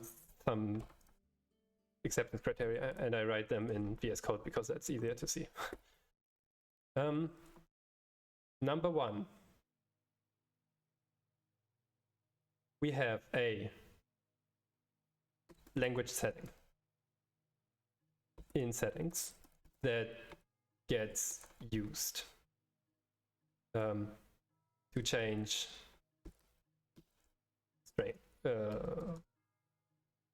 text strings, etc. Then use language to translate everything. We want, well, the initial, we will need to do some initial setup. Then we need to do some TypeScript setup of libraries. In particular, so this will be I18 next because I know how to use it. And React I18 next. There is a guide on Expo localization. It uses I18N.js, which is apparently slightly different, I suppose. But still, most things are still very, very similar. Basically, you have this function, you write your text, but instead of writing your text, you instead wrap it inside a T function, a translate function. And somewhere you have defined, well, which language is currently selected, for example, Japanese. And if Japanese is selected, this translate function will take the corresponding string from Japanese. So it will say konnichiwa instead of hello. There's also fallback inside of there and all of that fun stuff. Things that get, the reason why I used I18 next last time was, I think, because this guide was not there. It was 2 and 3 years already ago. So this guide, I'm not sure whether it existed. Definitely part of it existed, but it might not have been everything. Yeah, you could pretty much do it with this library as well. I'm fairly sure they are very, very similar to what we will do. TypeScript setup is going to be not so much fun. Other things that I want is automatic language detection on first app open. And we've seen how, or one pattern of how to track first app opens. We just initialize it to null, the language. And then it gets set. And as of then, we take this other value. And here's how you would incorporate this in reusable components. What exactly is this? You mean localization? So it depends on at which level you want to start reusing stuff. If we have something like this success message that we've seen earlier, the easiest way to write a reusable component that allows for internationalization, or localization in this case, is to inject the text. That's probably the simplest. Where it gets really, really, really messy is when you already all of a sudden you get right to left stuff. I cannot help you with that, unfortunately. This is much more involved. The libraries still help you, like React Native Paper might help you with right to left, but I cannot really tell you anything about that. But if it's just about texts, the easiest way to write a component that allows for sharing across projects even, but still allows for localization is by providing the text from outside. That means the client can decide on how to localize it, essentially, right? You're basically pushing the responsibility onto the client, which is good or bad.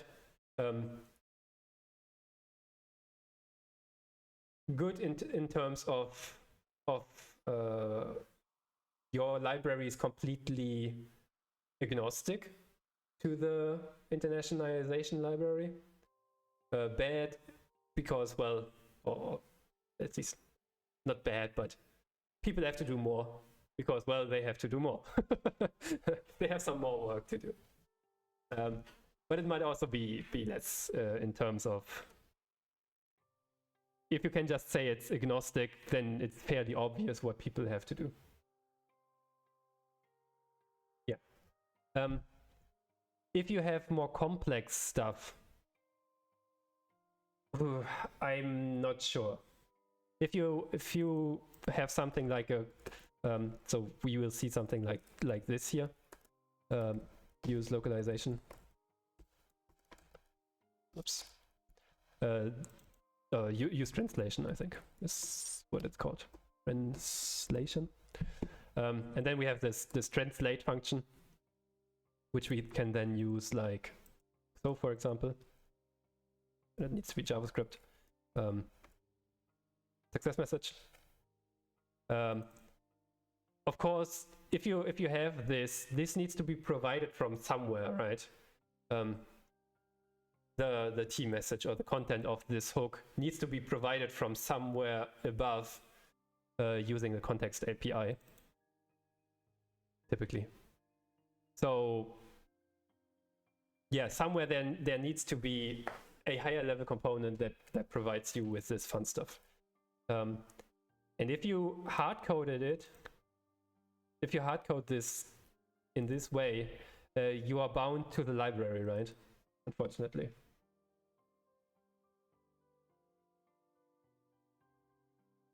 So yeah, pushing it to the client is what I would probably do. Except when you have if you're building it within a company and you all use the same frameworks, and you can be very, very sure about, well, we all use i18 Next, for example, or i18n.js, was it? I think. Then you might want to do it like that. Or maybe not. They still have to provide the translation files, right? And they need to provide this valued success message. So I suppose providing it is the best way. If you really want to share it. Maybe that helps. If you have any other ideas that you've thought about, I would be interested as well. So automatic language detection on first app opens, TypeScript setup, initial setup of all of this fun stuff. So here we have persistence and Redux stuff. Store language setting. And I guess that's about it. And here, including accessibility labels, right? Typically, the people who need accessibility labels and so on still do not speak English. I'm not sure where I actually get the translations from. I mean, I can speak 3 languages, more or less. So we have 3. But if people are interested in this app, they can just add more translations. I would be very, very much open to this. So let's start with the initial libraries. i18 Next, the one that I want to use. I just share some links here.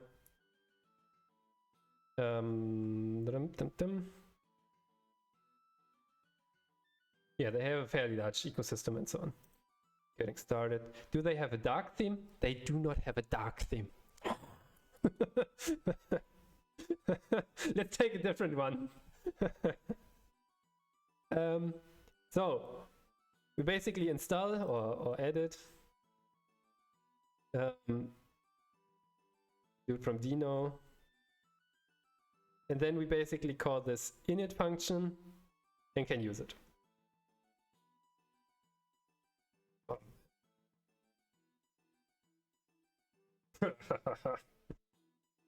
So let's shut the server down.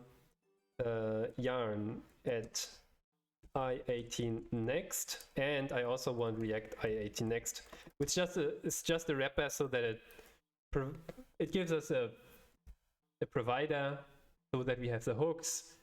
We would also have a component that we can use to translate stuff, but I don't know. I prefer the hook most of the time. So let's look at i18 next React, or React i18 next. Is it actually from the same people? It looks so. Yeah, these are the same people, huh? Cool. So it's from one and the same people. Looking at the style of the app, it looks not like that.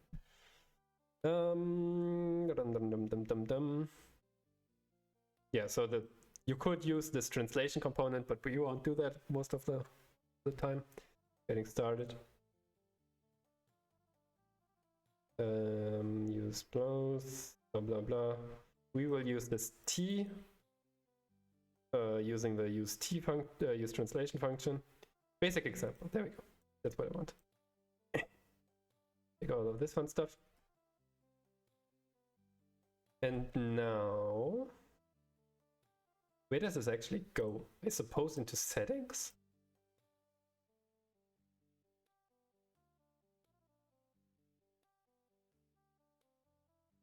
On a top level? Oh. Well, let's do localization. i18 localization, whatever, localization. And inside of there, we define a, I don't know, my i18.ts first. Yeah. We will hit import. Sources. Those are translations. But TS file. And this friend here. We export const translations equals what he says. Go. So default language English. We'll use a language detector soon. We use interpolation escape values false. So normally you want to avoid stuff like XSS in cross-site scripting. And to do that, you would usually escape all the values that you might get from, for example, the backend. Since we're using React, we are already safe on that front, so we don't need that.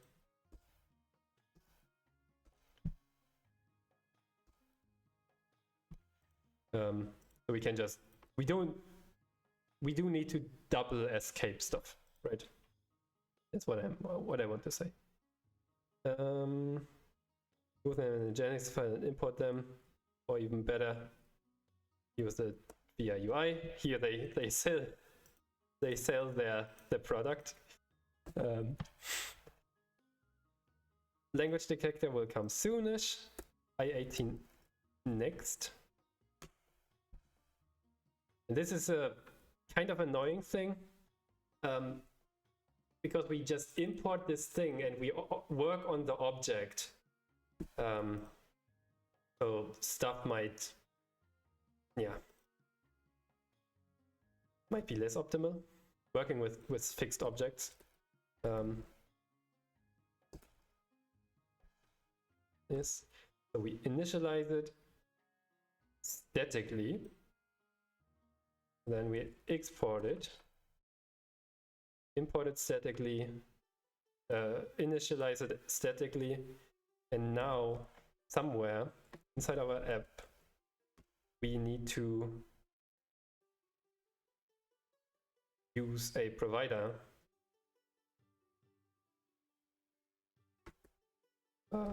Provider. Oh, this is so bright.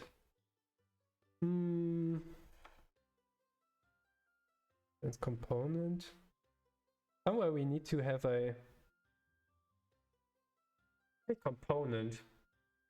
Oh, TWAS. Is this still running? it's so long ago that we did that. Let's see, is TWAS still running? It doesn't seem to be. TWAS is not set up, my friend. Do you want to check out TWAS instead of this one? So what is TWAS? TWAS is a game that we've developed here on stream. And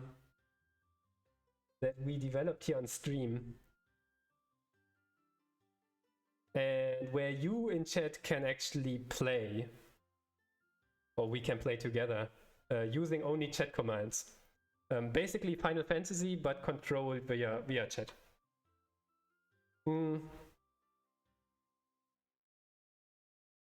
Yeah. The question is, do we want to set this one up now? if we are lucky, let's see. The .cd TWAS time. CD episode 2. Okay, that's not it. CD episode 7. Maybe. Just maybe. Oh, we even had a backend for that. Yeah, now I remember.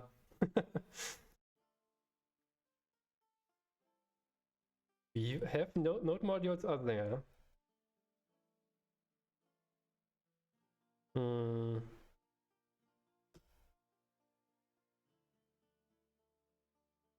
It's fun, but we haven't done it for so long. Okay, thank you. I will try to set it up for next time. Let me put that on to-do list here.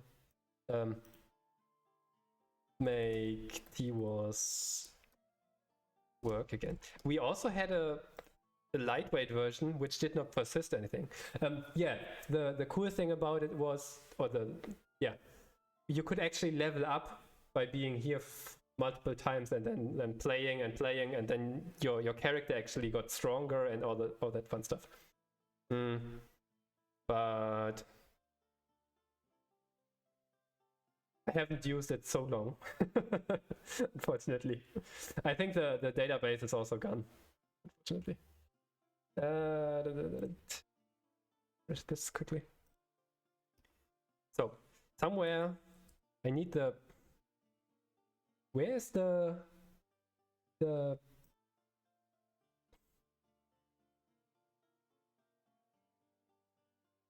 provider? There we go. I want this one. We need this. Otherwise, nothing will work.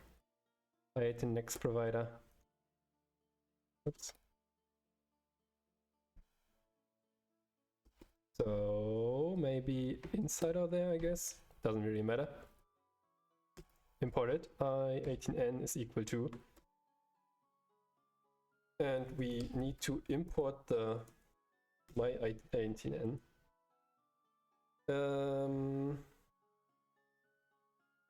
Promise. Is this a function?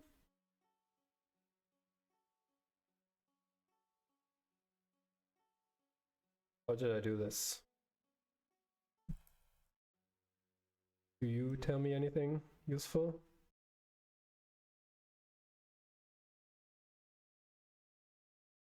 So this is apparently currently we return a function. What we want is I think this, and now we can use it. This is the actual instance where we call init on. Yeah, now TypeScript is also happy. Let me move. Let's not do that right now. And let's say goals here maybe, or dailies.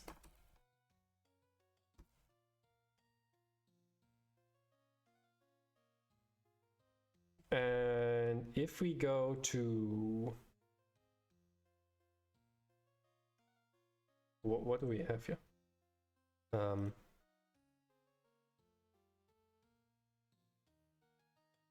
Daily scopes. Maybe dark mode. I think you can actually do some namespacing here as well. Let's keep it simple for now. Dark mode from I18N. Save. And now we need to find the, there it was, dark mode switch. That's good.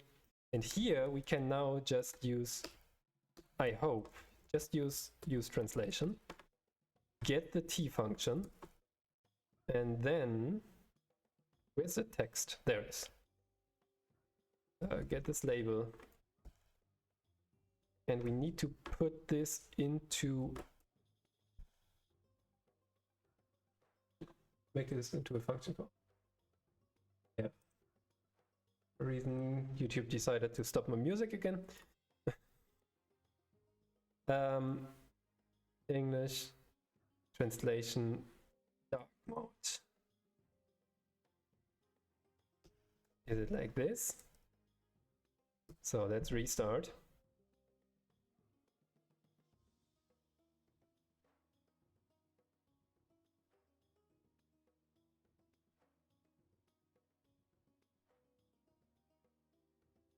I think we need to reload the app, otherwise it did not take over the changes. It didn't apply them.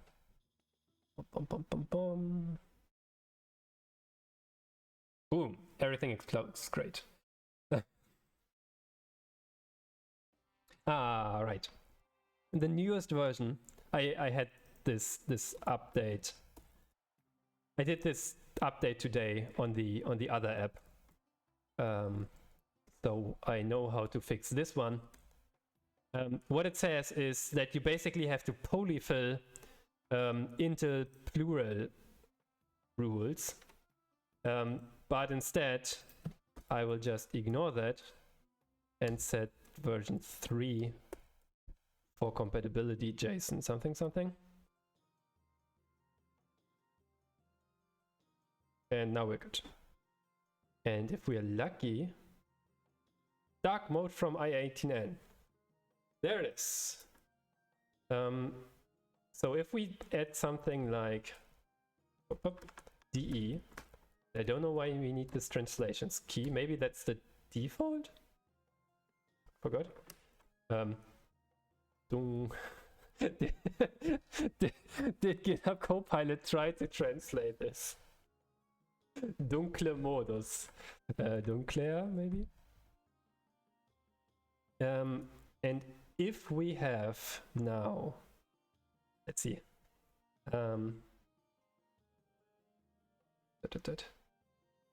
Maybe inside of settings, we create a file, language select .tsx React function.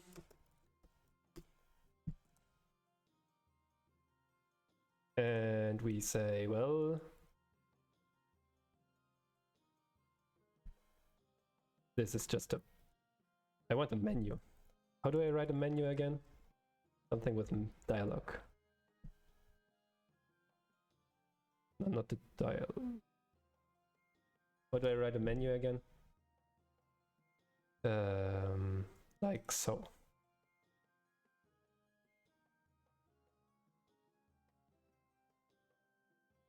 Visible. Yeah, that looks good. I take it.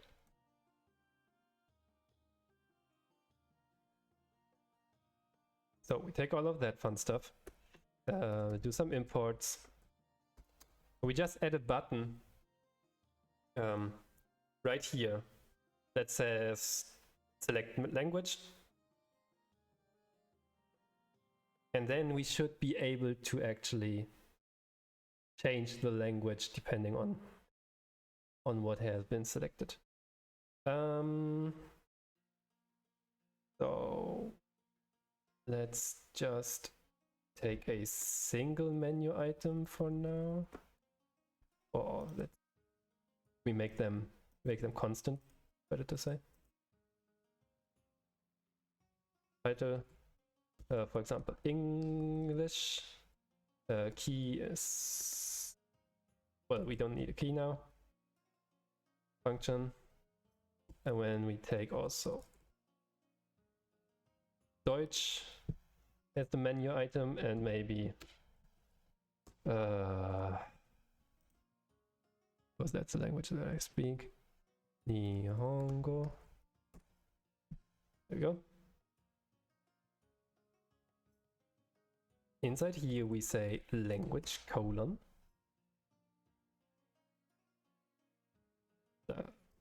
let's say to do for now. No styling. And that should do the trick. Now we have to, of course, use it inside of the settings screen.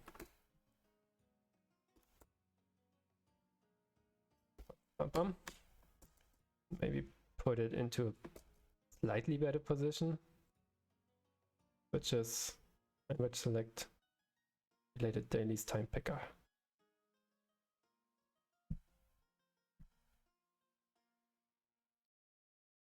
Yeah, this is beautiful, isn't it? Okay, we have that one, but if we click on it, nothing happens. But if we go inside, we can now take again use translation here. And in this case, we won't take T. I mean, we also need T, but we want I18N. And on this I18N, we can now change the language to, for example, that what I called it? This should probably be English. if it's the English button, it should probably be English. This one we make into German, and this one is it JA or is it JP? I think it's JA for Japanese. And with that, let us quickly look at the translations here. I call it D, and I do not have any Japanese set up. What we should see is if I switch to English, nothing should happen. This one is the important one. The only one that actually changes now. If I change to German, this should change, or Deutsch. If I change to Japanese, it should switch back or fall back to English again. Deutsch. There we go. It doesn't close, but yeah. And Japanese goes back to English because it does the fallback, which is configured right here. Language detection is still another thing, but we will do that in a couple of minutes. But that's the basic thing that we needed. And it was faster than I expected it, to be honest. Let's close the menu here, there, and we might be able to do something like this. Const change language.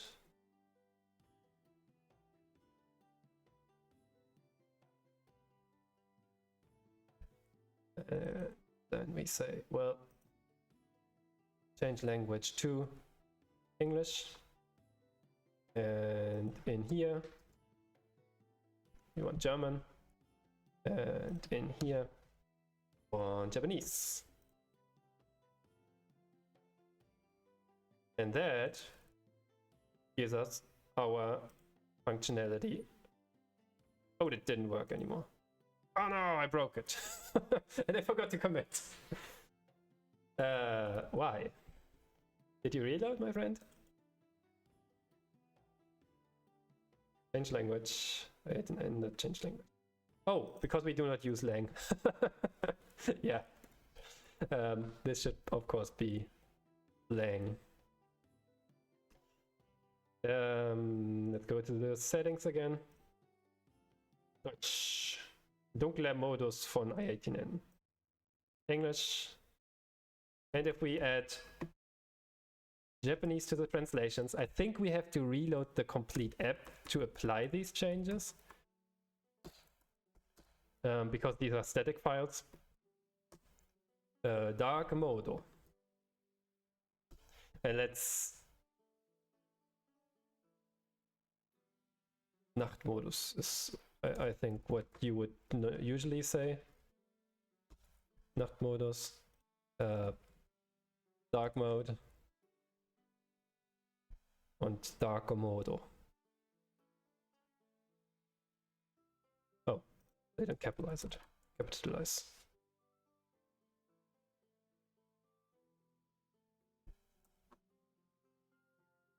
So, Ramps, Nachtmodus.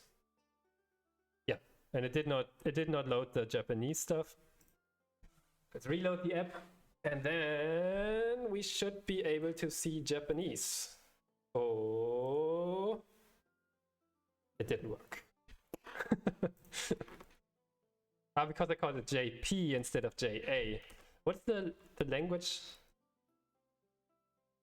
2-letter language codes. Japanese? JA. Okay. Thank you. Reloading is a lot of work. Maybe it just didn't work because I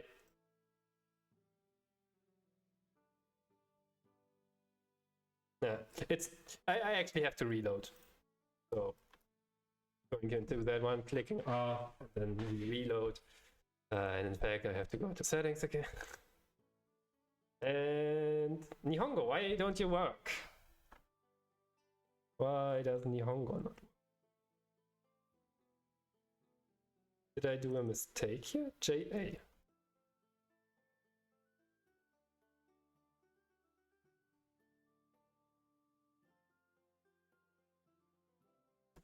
Reload once more.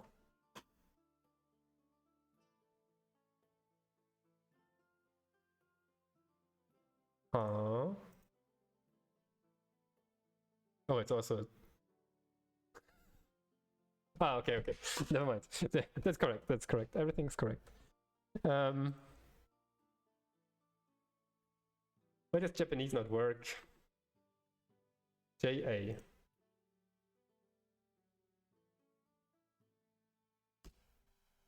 JA.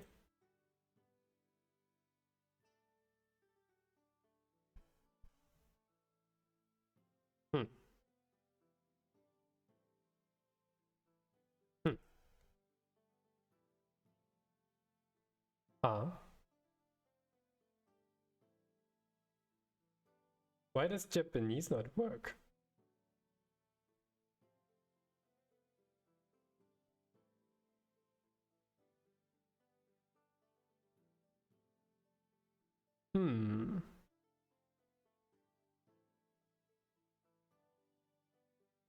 Me is confused. So maybe we console.log lang that it actually passes JA. That's correct. From the fallback setting. Let's double check. Fallback is set to English. What I don't quite understand is, oh, maybe this one, is it cached? because it did apply the German, weirdly enough.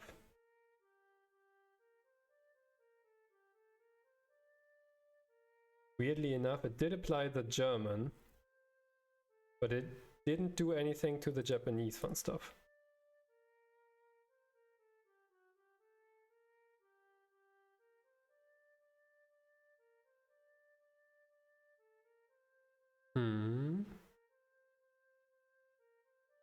Yeah, so this complete file here is also static. If I have to completely remove the cache again and again, that would be really, really annoying. And I'm fairly sure that something is wrong if we really need to do that. At the very least, it's very annoying. Right.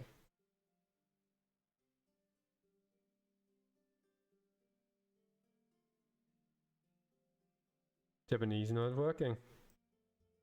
Why is German working? Does it not like the character set? Test. Readout.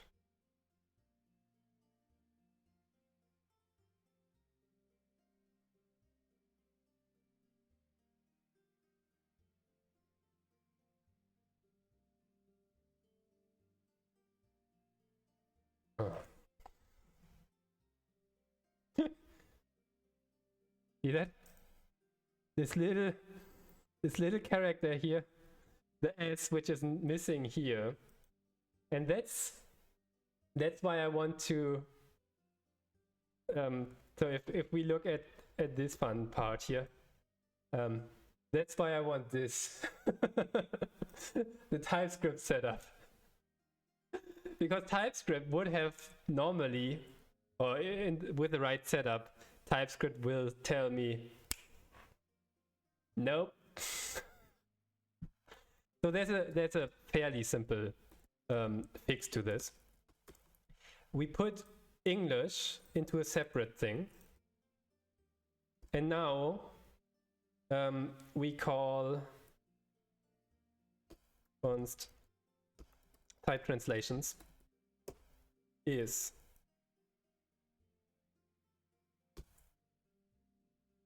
exactly key string, and in fact I only have 3 languages, so it's DE, it's EN,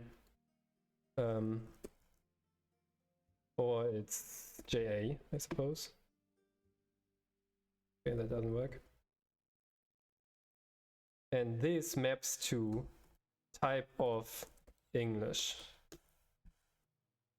And now if we put translations as type here, we get the error. And in fact, if I add another one here, hello, we will in fact get errors immediately about missing translations. But it's a very comfortable very first fix to all of a sudden avoid this kind of stupid errors, which, as you can see, happen. And it's not hard to make them happen. All right, that worked. Now we write dark mode over here. And we say save. And we see it actually reloads immediately. Nice. Nice. That's it. Oops. Good job, everybody. First commit. Very important. That's a lot of steps that we did just now. A very good setup from which we can work. By the way, I did use the German word for German here instead of, even though the app is set to English, because if somebody accidentally sets his app to, for example, Japanese, and they don't happen to know the German word, the Japanese word for German, they will not be able to find their own language. And I've seen so many apps where I'm like, oh, just write the language name inside that, in that language's name, or yeah, in that language, so I can find German or English at least if I accidentally hit the Chinese character set, or the Arabian languages, for example. Ah. It's such a silly mistake, but it can really, it drives me nuts when I see that.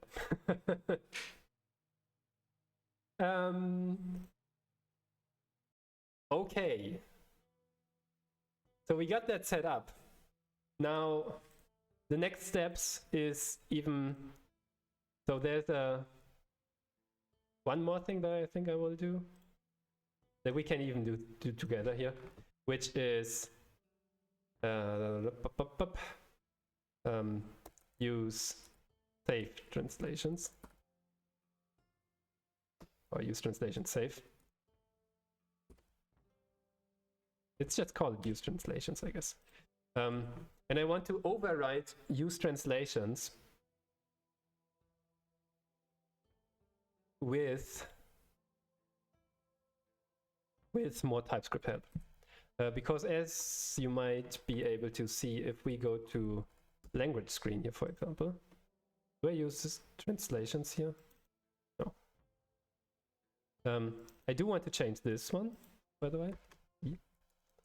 So inside of here, I can say T of language, no colon, and probably we want to have language inside of there. And we just set it to that. And as you can see, I do not get an error here. I can just write anything here. And I can again write languages or language. Is that right? Yeah. And again, I get TypeScript error. I get no TypeScript errors, and I'm a person who actually makes these kind of frickin' mistakes. So instead, I want to override use translations, or replace use translations with a slightly more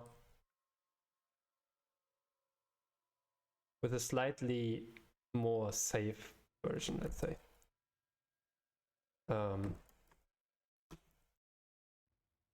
As original use translation, apparently. So now the thing gets interesting. This needs to be a function, and it needs to be, this is going to be interesting. .args of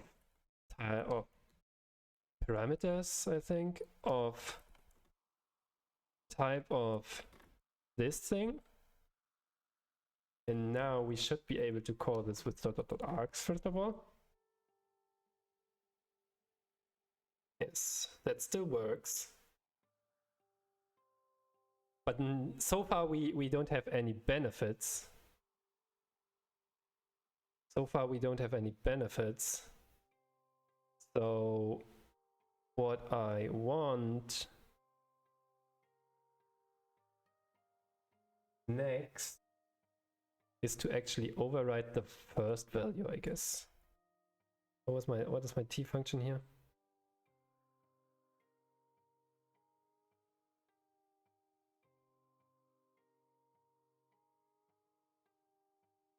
Ah, that's wrong.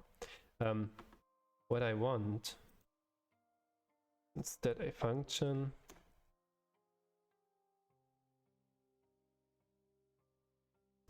const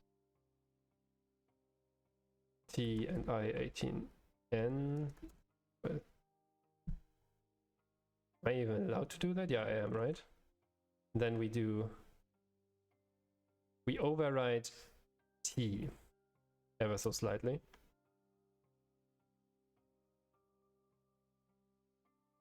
const safety,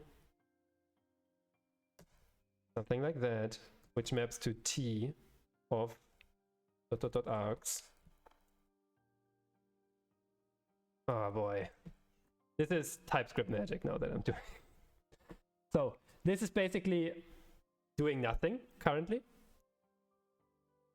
What I want is to actually have, I think, key. What are the function parameters of this? Default value.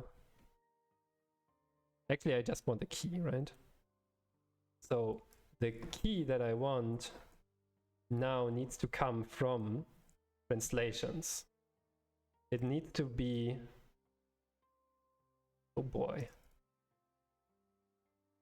So it would be something like, I think, translation : dark mode. Does that work even?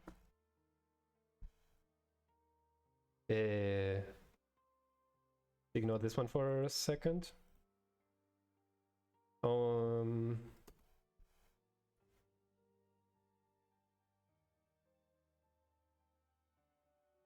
let's add language here ever so quickly. Language.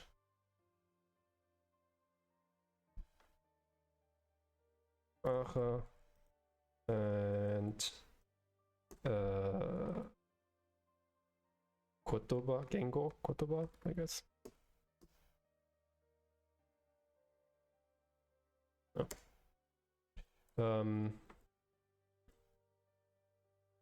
So now if we go to the language select,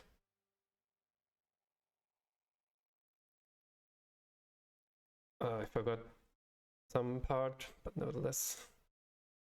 So still see language here.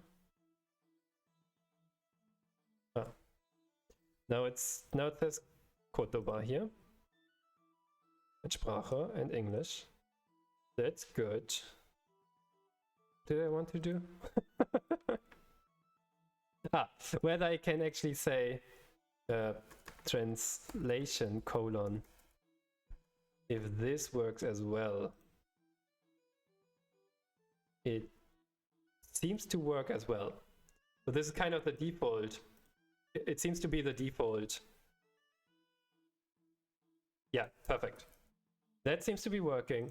That means we can use some TypeScript magic, which is going to be real magic, to get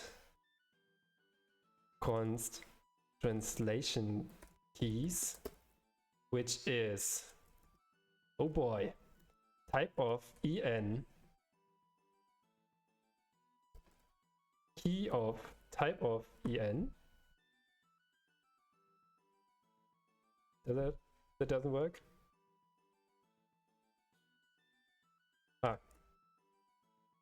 Key in.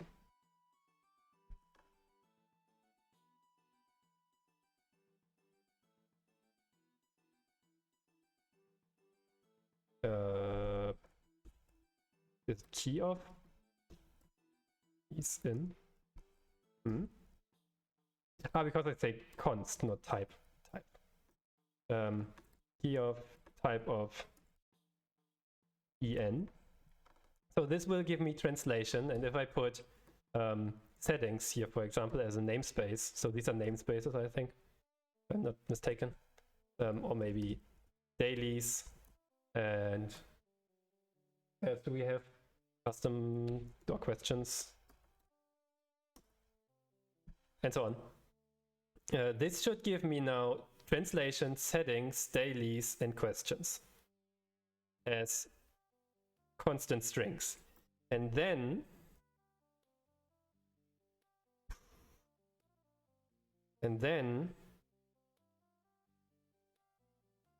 type keys of en.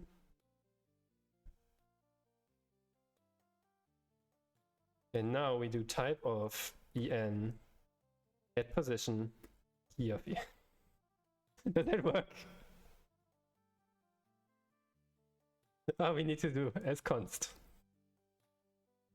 Const? Is it like so, right?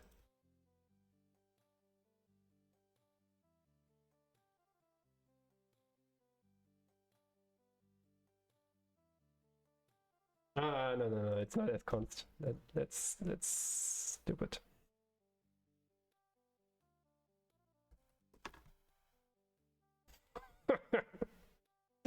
Damn it, it's never. So what I want, by the way, I want this to be translation : dark mode, or translation : language, or settings : I don't know. Hello, hello, and so on and so on. So that's the goal that I want as a type. And we do already have, oops, my bad. We do already have the first part. We need a colon. Oops, colon. Oops. So we do have the colon. We're fiddling now with TypeScript literal strings, by the way. So these are called literal strings. And you can completely go crazy with it, and that's what we're currently trying to do. So what I would expect is something like type of en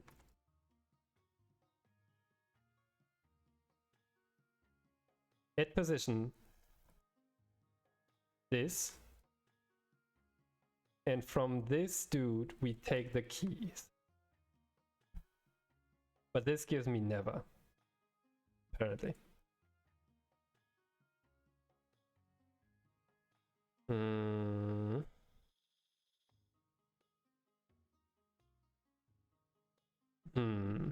How do I get the sub-properties? So I want now dark mode, language, I want hello inside out there. Maybe these are actually troublesome, by the way.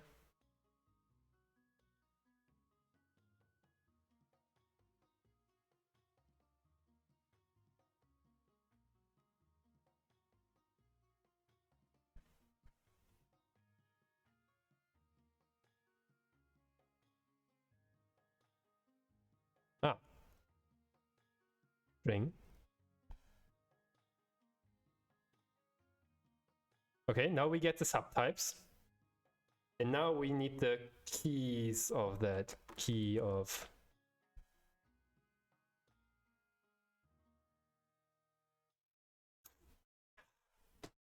Damn it.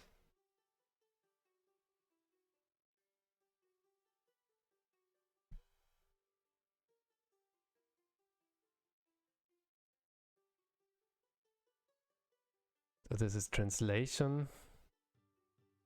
Wait, it's no matching index signature for type string. So this doesn't work at all, in other words.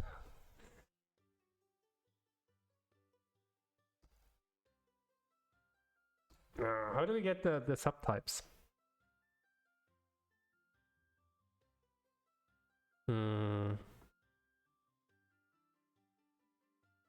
How do we get the subtypes? We need en of, for example, translation. And then we need key of type of. So this should be. Oh, wait, what? It also matches with language, settings : language, and settings : dark mode, which we do not have. So this is not quite what we want. Oh, this is getting more complicated than I hoped. I mean, here's the simplified version. The slightly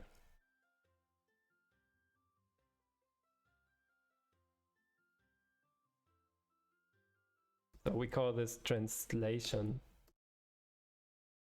colon. That one. Now we have those two. Or what he says. Now we also have settings hello. It's not as great as doing it completely automatic.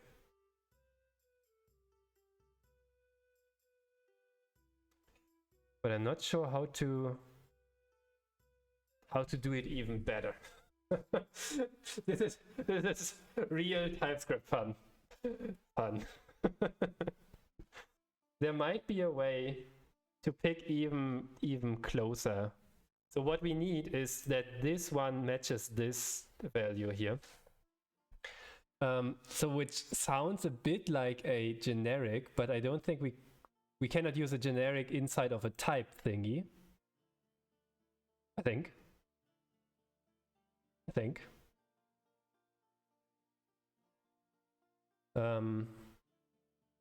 We can.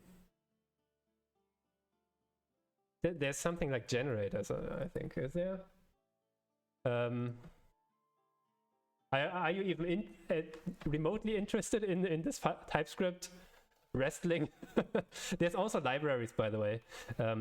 TS Belt, for example. Is it? Or with a minus. Is that the right one?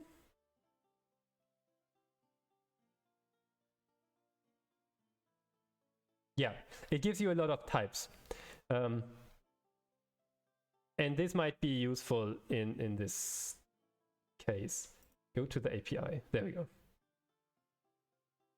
No, that's the wrong project. Oh, wasn't it TS Belt? Yes. Tools. Type tools. Utility types. Was it tool belt or something like that? TS tool belt. Yeah, that's what I mean. That's what I was referring to. So they just give you a type, for example, object optional of user and age. It probably just picks the age and makes it optional, and then you have some paths and omits and whatnot. You can really go crazy with this, and it might, with this, we might be able to do this fun stuff here. Or at the very least, you look at this and you can see the definitions of how they do it, which can be very helpful to decide to then just copy it basically into your project. You don't need the complete library, I don't think. Here, intersect of u, for example, u extends unknown question mark, or if it does extend unknown, then it is a function. Otherwise, never extends function. Or if it's never extends function, then it's I. Or it's never. Lights are out here. Oh, my PC image I don't. Lights are out. Oh, jeez. Hope that your blackout power outage will be over soon. Yeah, I think I will be finishing soonish as well. But with this, we can now even say, let's see, we can say something like use translations, use these translation keys only. We need to export it. Export. And then all of a sudden, if we use this translation function instead of the other one, we have type safety. I installed the other one. Have I not? Did I forget to export it? Yes, I did. Export.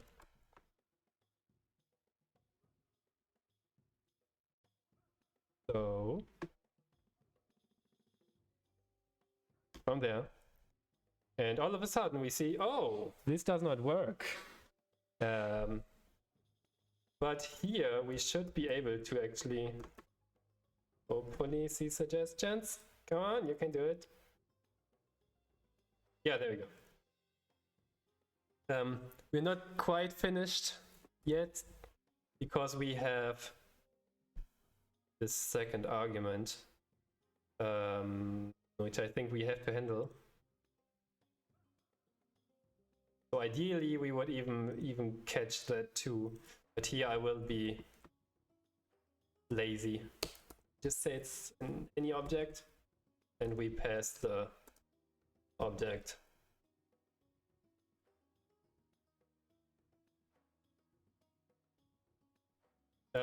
You can probably go crazy with this again. And I might have done this already in the other project, remember correctly. Awesome app. Well, anyway. But that allows us to write this fun stuff, and we have our autocompletion up here. Do we have TypeScript errors at this point? Otherwise, I will. We do. With this here.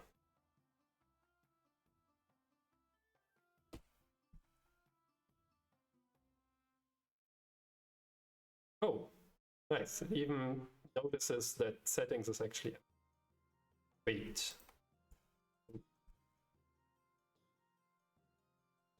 Close all of these one. So this one works. TypeScript is now happy, hopefully. And I think we are good. Good evening. Let me. And Victoria, good to see you. My eyes are getting tired, and I was actually about to kind of finish. How are you doing? Last couple of minutes were a bit rough on the TypeScript edge, as you might be able to see here. You say evening, so you're probably in Europe as well. Nice to see other people from Europe as well here.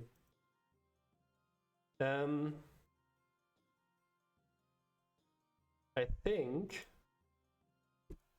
we can push this now. And next time, which is not going to be on Wednesday, by the way, I might be streaming tomorrow, but I'm not sure. Don't count on it. TypeScript gets rough sometimes. Yeah. We were fiddling around with making. Maybe you have worked with internationalization libraries and React. So we are currently using i18 Next library for JavaScript. Very popular. And making that one type safe led us to something like this here. Key of type of English at position translation. United with settings : key of type of English at position settings. There might be more or even more optimization to do this. And with that, we override the translation hook from React. Not sure whether you're doing React development. If you are, feel free to follow, because I'm about to finish. but we will do it again next time. Currently, we're doing React Native, in fact, with Expo and yeah, React Native. So this is actually a kind of feature.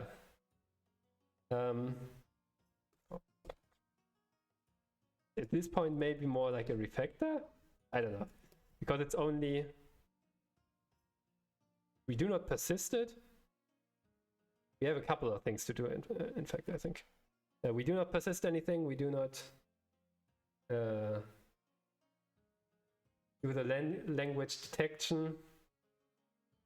But yeah, so I call this work in progress or refactor. This general. Initial setup for localization translations. First and foremost. And then we push this. You can find everything on the GitHubs. If you go to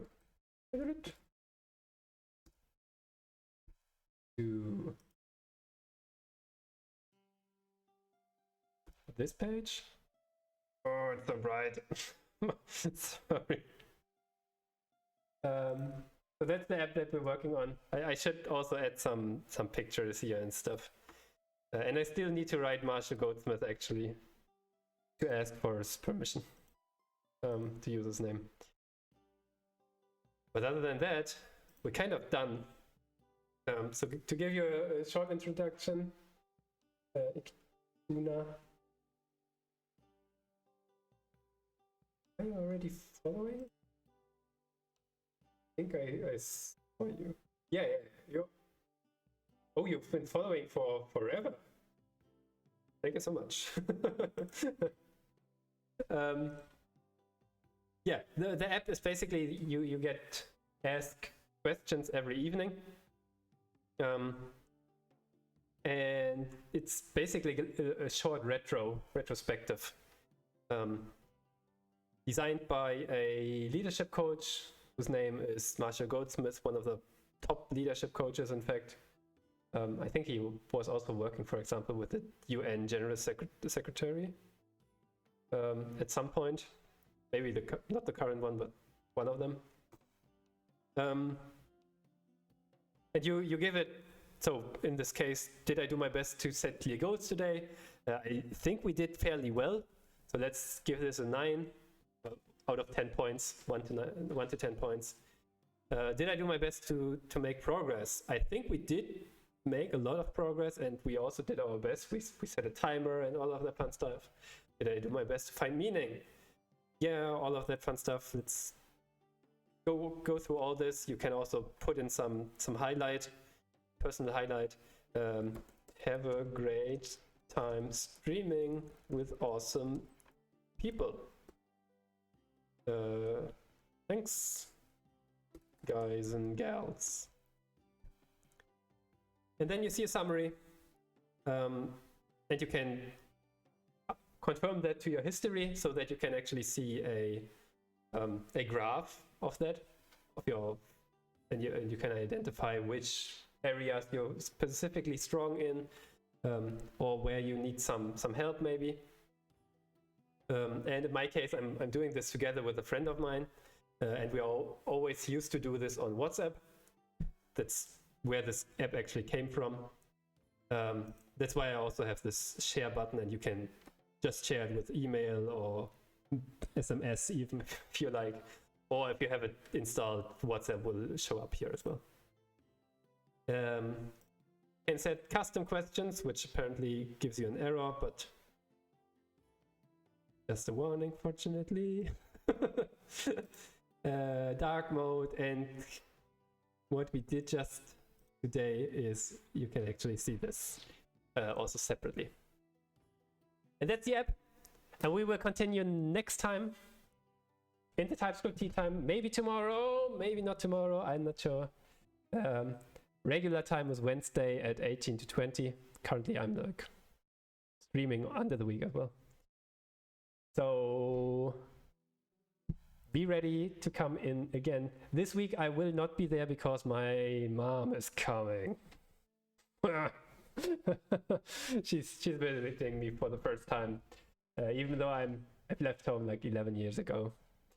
I was young. It's the first time that she's actually visiting me here. It's going to be interesting. And my little brother's coming as well. So not on Wednesday this week, but latest next the week after that, which day? So the 20s latest. But sometimes you will just see me online. All right. So if you've liked what you've seen, consider following. Yeah, on YouTube, subscribing is following. On Twitch, consider following to stay up to date with the TypeScript Tea Time. I'm your host Mirko. Hope you had a nice evening or morning or midday. Is that noon? We will see each other again in the TypeScript Tea Time. Thank you so much for joining. It was a blast. I had a lot of fun. Thank you again for the follows and also the subscriptions. And with that, let's see whether we can rate somebody. Or if you have a suggestion who we can rate, feel free. Sympathy is streaming apparently. Let's visit him, I guess.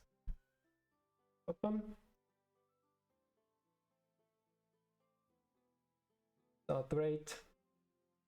Cannot see the message anymore. I guess it just says started to the rate.